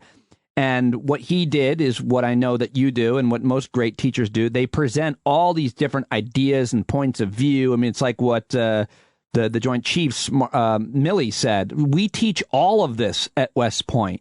You want to teach all of the different economic systems, all of the different ideas to educate students so that they know, as opposed to giving your own opinion, your own morality. But let me ask you the final, you know, I guess 2 questions here I want to get your take on. You mentioned, you know, 2 Live Crew, Me So Horny.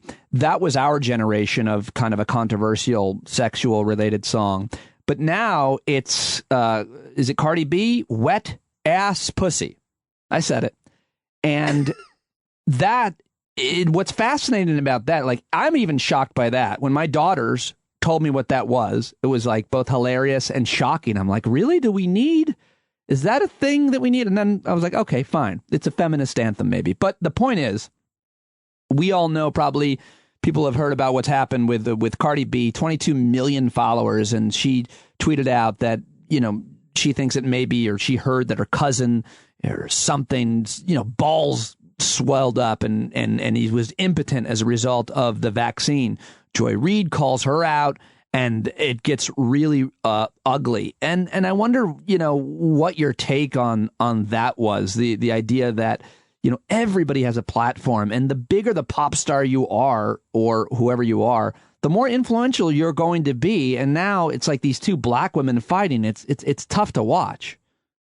Well, okay, so I saw a bunch of different things when I saw Cardi B's initial, you know, anti-vax stuff tied to the Met Gala, and I just sort of cringed. Like, you have 22 million followers and you're just passing along rumors and innuendo. And I actually think Twitter did themselves a real disservice by saying that she didn't violate their terms of service, because all this did was make every conservative jump up and down and point and say, see, we told you they only want to censor us. Here's this, you know, presumably left-leaning, you know, hip hop star with 22 million followers, you know, peddling lies, and they're not going to do anything about it.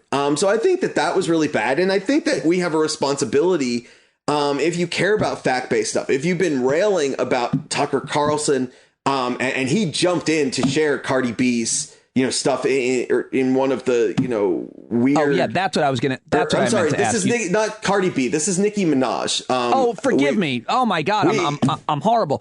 Nicki Minaj, forgive me. I almost want to edit that out. You were talking about Cardi B's song, and we got off on that. And no, that's my. But and also, Minaj. I forgot my question. It wasn't about Joy Reid and Nicki Minaj. It was about the fact that Tucker Carlson read the tweet on his Fox News show. That's what I wanted to ask you. So yeah, go ahead. Yeah. So, briefly, Nicki Minaj tweets she's not going to the Met Gala because of she is they have a vaccine requirement. And she says, I'm doing my own research. I'm not comfortable yet. I'm sure as heck not going to get vaccinated to go to some gala. And then she starts sharing about her cousin knows somebody with this, and his balls swelled and he got impotent. And, first of all, I think Twitter should have taken it down. I think they should have suspended her. They should have said, look, Nicki Minaj, we don't care how famous you are. We don't care if you're left leaning because you have 22 million followers and you're spreading misinformation about the vaccine. This is dangerous. This could kill people. And realistically, there is a significant pocket of African Americans out there that is unvaccinated. Yeah. It's not just we see that it's more Republicans, like the largest pool of people in polling who are unvaccinated are Republicans, especially younger Republicans. But there is a pool of especially younger African Americans. And there may be even more if you buy some of the data about, unregistered to vote people who are not showing up in political polling. That there may be even more of them, or there may be less, but it's still a significant pool. And she's someone who might have influence. They might say, Nicki Minaj is someone we pay attention to, we follow. So that was the first piece of this. And then we get into the cable news wars of it, because God knows cable news can't leave anything alone. And so Tucker Carlson comes on and he's sharing it. And it was the ultimate encapsulation, Pete, of our culture in 2021. Here is a right-wing populist host who regularly says racist things, gleefully sharing the African-American hip-hop star, who I'm sure that in every other context, he's criticized Nicki Minaj, he's criticized her lyrics, he's criticized things, or I don't think he could name one of her songs. And look, let me be honest, I probably couldn't either. But he is talking about Nicki Minaj and sharing this. And I'm thinking to myself, this is a network that calls itself a news network. And this is not just, first of all, they got the tag on the screen wrong. They said it was her cousin, but it was really someone her cousin knew, she claimed. But this is like fourth degree of a game of telephone. Literally, cousin's friend tells cousin, tells R&B, hip hop, whatever you want to call her, star, who then tweets this, and now conservative cable news host is going to share it because it fits his worldview of questioning the vaccine. And then you go over to the left-leaning cable channel, and Joy Reid calls her out. And so she immediately then tweets angrily about Joy Reid, but it's not just Joy Reid called me out. It's that these white dudes, Charlie Sykes was one of them, and I didn't know, I didn't see the segment, so I didn't know who the other one was. But it was like they're nodding their head, and she called her like an Uncle Tominella or something like that. Yep.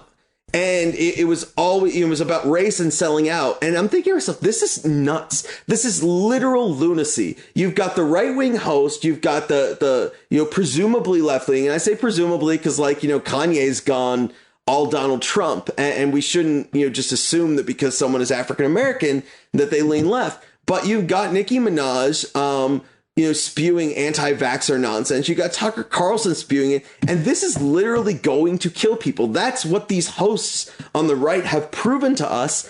And yet we've got this strange bedfellow of things of anything that supports my worldview, I'm going for. It doesn't matter how factual it is. And how dare you call me out, or I'm going to shut this down and make it about race. When it's not about race. Joy Reid didn't criticize her because of race or anything related to it. She criticized her because she's spreading literal lies. That's the criticism. And stop right there. That is the criticism, is you are lying and it might kill people. And it doesn't matter to me if you're black, white, straight, gay, Latino, you name it. I don't care if you're the little green guy from the Flintstones. if you're spreading lies about the COVID vaccine, we should call you out because this is dangerous. This is going to kill people. And the thing that is driving me the most nuts is that a lot of these people spreading these lies call themselves pro-life. And last time I checked, killing people is not pro-life. And, you know, I actually care about these people who are losing their lives, whether I like them, whether I agree with them, whether I know them, whether any of that. I think life is sacred and we should not be, we should try to save as many lives as possible. Now, if you ask me if I would like to see people who refuse to take the vaccine become impotent and have their balls swell, yeah, I might like that because, man, they'd all line up and get vaccinated tomorrow, Pete. Yeah. We'd have lines out the door to get vaccinated under that circumstance. But I don't want these people to die. I don't want them to have serious health consequences because they're having misinformation and then turn around and they're in the hospital and saying, God, I wish I had gotten the vaccine. And I don't want that to come from Nicki Minaj or from Tucker Carlson. I think that that's bad. And I think that everything wrong in our culture was summed up by that. About the only good thing that came out of this, I don't know if you know this account, but and I'm not 100% sure if it's actually Orrin Hatch, but it's called Retired Orrin G. Hatch. He's the former senator from Utah, like probably pushing 90 years old. So there's a picture of him in his glasses and his sweatsuit, like a velour sweatsuit. And it says that the tweet is trying to get a young person on the telephone to tell me what a Nicki Minaj is. And that was the only good thing that came out of the entire exchange. But otherwise, it was just so depressing because she's got 22.5 million followers and she's spreading misinformation. And do you know how hard it is when you then have medical professionals trying to undo this, trying to say, no, your balls are not going to swell from this. There's no evidence of that. There's no, I mean, it's literally like one dude who we don't know anything else about what was going on about him. It's not even someone in the United States, by the way. Like, we don't know what vaccine or any of this. It's but that's why today, I don't know if you saw this, but today, the day after that happened, chlamydia was trending because those are symptoms of chlamydia. Yeah, I mean, and you know, this is the problem because with our entire culture, which is the beauty of social media is that it's removed the filter. It's removed the gatekeepers. It has, you know, in so much as they have a cultural bias of any sort, it has enabled other voices to get out there. And that can be a good thing. But it can also be a terrible thing because the social media companies don't seem to want to gatekeep even to the basic, like, hey, don't spread misinformation about something that could kill people. And so there is no one who is policing this. There is no one who is fact checking this. And once these lies start to get into circulation, this is why we see people taking ivermectin. It's not, again, we were talking about the FDA saying don't do this. The pharmaceutical company with every financial incentive under the sun to get you to take their drug is saying don't do this. And people are doing it anyway, because once these rumors start, then Uncle Bob is posting it on Facebook. And you're like, you know, Bob was the smart one in the family. I'm going to do what Bob says, you know, or it's your college roommate, or it's this one or that one, and it's Instagram, it's TikTok. I'm not picking on Facebook necessarily, except that it has wider reach, but the stuff just starts getting posted. And all of a sudden you're somebody who hasn't done a lot of research on this, who doesn't pay attention to the news, and you hear Nicki Minaj tweeted this, and that cuts through. Well, that can start making the rounds, especially with, you know, teens and 20-somethings who might not be inclined to get vaccinated anyway because they're already feeling kind of invincible. God knows when I was that age, I did some things that might not have been good for my health. Most of those involve alcohol, but still, you know, teenagers and 20-somethings are not known for the best of judgment when it comes to weighing health versus other things. And so these people see the celebrity, and that's dangerous. That's bad. It's no different than right-wing conservative voices. And it shows how we can have strange bedfellows. It shows the danger of social media. It shows why people are dying and why we're struggling with something that I really, truly think that in the pre-social media, pre-conservative media era, we would have gotten, you know, we would have been lining people up and they would have been getting vaccinated. I mean, some of these people complaining about it, Pete, they got vaccinated for like a million different things to go to grade school. They got vaccinated to go to college. The worst was there was that thing that went viral the other night about the guy resigning from the army after 18 years. His wife posted this. And the first point of why he was resigning is, I don't want the serum injected into me. Well, he had a dozen or 15 or 17, something like that, vaccines to join the army. That's literally a requirement. And requirements for vaccination to be in the army go back several hundred years. Yeah, but to be fair, this vaccine has HIV in it, which leads me to my final point. You've been covering talk radio, and you wrote this amazing book about it, most recent article. You think about Hannity, Tucker Carlson, Mark Levin, Rush Limbaugh, Laura Ingraham, all of them. They're all extreme. They're all way out there. But there's one guy who's equally, if not more popular than all of them, who's far more extreme. His name is Alex Jones. And we used to laugh at him. He was always worrisome to me because I always saw him growing and making more and more progress, getting more and more viewers, listeners, fans, etc. He's been deplatformed, and it doesn't seem to make a difference. This guy is now, he is the most despicable person that has ever gone near a microphone because of what he said about the Sandy Hook families and that those kids didn't die, and crisis actors. And that's just, there's nothing worse than that. And I don't know that, Hannity or Limbaugh ever even went near that kind of territory. That being said, last week, J.D. Vance, who's running for the Republican Senate in Ohio, who is a guy who was seen as a moderate, and he's got to go as far as he can now to get these crazies on board. What is your take on the fact that Alex Jones is now being taken pretty seriously by some mainstream folks on the right?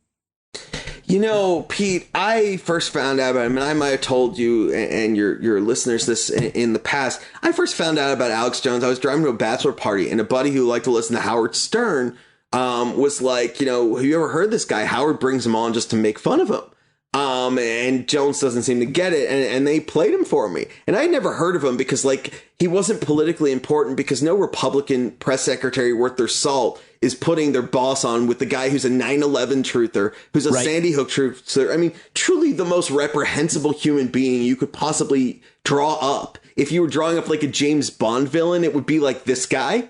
Who just hurts people needlessly. And you're right. And I think Donald Trump has transformed this. What has happened is that whether it's Joe Rogan, who claims he's not political, but is kind of spreading a lot of Republican and conservative talking points and lying about COVID and things like that, whether it's Alex Jones, whether it's the more traditional Hannitys of the world, what essentially we've got in the Donald Trump era, Donald Trump created a litmus test. The only thing that man cares about, you could be a serial murderer, and if you praise him, he likes you. He's going to be like, so-and-so's a good guy. It doesn't matter that he killed 150 people. Right. He likes me. He's praised me. He said I'm a great leader. Kim Jong-un. Kim Jong-un, good dude. It doesn't matter that he tortures people, kills them, for sport. But we're gonna go meet with him because he's a dictator and he's masculine in some way and all this other BS. Well, Donald Trump went on with Alex Jones. No Republican politician before Donald Trump would have done this. And what he did is he broke down. Conservative talk radio always was open to conspiracy theories. They were always open to, saying things that, as you said, were not true, and then hiding behind, well, I'm an entertainer, or I'm a talk show, host, I'm not a journalist. But there was sort of a wall between people who would, spread a Looney Tune theory, but were sort of basically kind of run of the mill. And then you're super incredibly insane Alex Jones, he goes there on Sandy Hook, he goes there on 9/11, stuff that literally would have chased away any advertiser under the sun, and all he advertises is his own products, that these guys would not go there if for no other reason than they needed to sell advertising to make money. Right. And what Trump breaks down is he just shatters that wall, because all of a sudden the litmus test becomes, is this guy pro-Trump? Is this guy on our side? If this guy's on our side, then he's a good dude. He's on our side.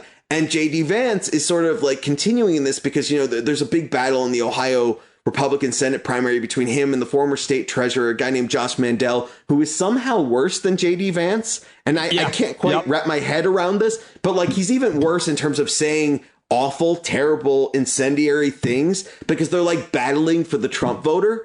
And to show that they're more extreme. And the thing is, they're not very good at it. So they're sort of like caricatures. They're like really bad, like villains in a really cheaply produced movie who are so over the top that you're just like, that's almost cartoonish. And these guys are, he's wrapping himself around Alex Jones. He said, the Alex Jones was more reliable than like Rachel Maddow or something. And it was just ridiculous that he would even go there. But what it comes down to is Alex Jones is kind of on their side. And so because he's on their side, that must mean he's okay. We've seen this with the elected officials. We've seen this with the broadcasters. Essentially, we have a team mentality. And if somebody's on our team, then they're okay. It doesn't matter what they do or say. And if they're on the other team, they're a bad person. And the only exception is like when you think that person might cause trouble for you, like that you might hurt your side because of it. And even that's kind of gone away. How do you have Marjorie Taylor Greene in Congress and her colleagues are not like, ooh, 9/11 truther, maybe we should get rid of her? Well, the big litmus test is, we'll see. But this weekend with the, there's going to be a rally to defend terrorists. And will Republicans line up and support that? I say they will. Yeah, I mean, Pete, we saw it last weekend, right? George W. Bush gives a speech at 9/11. And look, let me be honest. I am not the biggest George W. Bush fan. I know that shocks people out there, but not a George W. Bush fan. But he gives the speech and he quite admirably calls out the 1-6ers, the insurrectionists, the domestic terrorists, and says, these guys are as bad as terrorists who are not American. And we need to do something about them. And man, if you looked at populist right Twitter, these people were going nuts. Well, he was an awful president. Well, he was this. How dare he compare this? I mean, they are going off on George W. Bush, not exactly Mr. Liberal, not exactly someone the left loves, because he had the temerity to say terrorism is wrong. That's where we are, Pete. That is, and it's dangerous. It's bad. And, I really think that we need to get to the point. This is one reason I say that people on the left should be calling out Nicki Minaj, and why Joy Reid, another person I don't always agree with, and have had my issues with in the past, why good for her for calling it out, because we have to get back to a point that it doesn't matter if someone is on your side, if it's someone you like, if they say something stupid or dangerous or wrong, we call that out. That doesn't mean they're like the worst person in the world. That doesn't mean that we like cancel them forever. But I'm sorry, you say something dumb, we call you out. That is really what it comes down to. And it shouldn't be hard, but we're apparently at that point where it's all about the team. Are they my team or are they not my team? It would be like me saying to you, Pete, well, that dude from the Dallas Cowboys just gave like $1 million to like fight cancer, but he's terrible because he's a cowboy. I mean, I hate the Cowboys, but if he gives $1 million to fight cancer, I'm not going to be like, yo, that dude's horrible. It's just stupid. Why are we being stupid, Pete? What if he was on the Giants? I would even say that he was a good dude. Hell, I even said to somebody last night, look, I watched that Manning thing on Monday Night Football. The like alternate broadcast with the two Manning brothers. And I had to say to a friend who's a Giants fan, look, I've never said anything good about Eli Manning ever, but he was the better Manning brother last night. I got to watch that. I've heard about it. But all right, that was so well said. As always, I love talking to you, man. I really do. And everybody loves when you're on. I really appreciate you joining me, Brian. Thank you so much. Always my pleasure, Pete. Stand up. All right, there he goes. Dr. Brian Rosenwald on Twitter at BrianROS1. And again, apologize for mixing up Cardi B and Nicki Minaj. I suck. I mean, I don't know much about music, much about hip hop, much about these two artists who are super talented.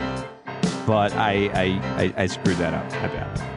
But hopefully the audio today, no real technical difficulties, and hopefully you liked the show. Thank you very much for listening. It was a long one, 2 hours and 17 minutes already. Thank you very much. I hope to see you tomorrow night at our Hangout. I hope that you'll subscribe to this podcast with a paid subscription. If you listen to the show on a regular basis, don't be a cheapskate, you freeloading mofo. Sign up right now. Go to patreon.com/Pete Dominic, or just head over to Stand Up with Pete. Check out the new website and sign up there. All right, that's it. Out of time. Thanks again to Chrissy Greer, Brian Rosenwald, John Carroll, Pete Coe, and all of you for listening, supporting, telling your friends, doing a review, giving a review on Apple Podcasts, and whatever else you can to support it. And I will talk to you tomorrow right here on Stand Up. Take it away, John Carroll. No need to point your rifle to defend your town. Just stand up. Stand up. You know they can't deny you what you're laying down. Boy, you better stand up. Stand up. Show your face of every color, yellow, black, red, and brown. She's the place where every lost child will finally be found. There's only one thing to do before we stand our ground, and that's stand up.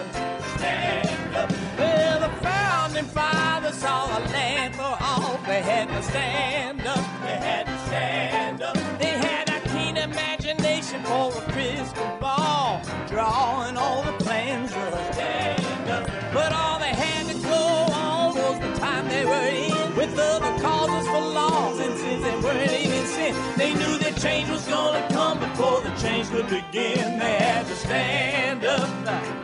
All right, they had to stand up. We got to stand up. We got to look the devil square in the eye. We gotta let him know it's his time to go, and make it clear when all we hear is a lie. Why you lying awake wondering where the money all went? It'll be the cost of freedom that'll go unspent. You can see him flee the scene of that experiment if you stand up. All right, we got to speak up, we got to reach up and raise your voice in every way you know how. Don't be toes up, you got to show up. Ain't no better time to do it but now. No need to pledge allegiance to no wanton tribe. Rise up and show obedience to the voice inside, and listen well and it'll tell you not to run there.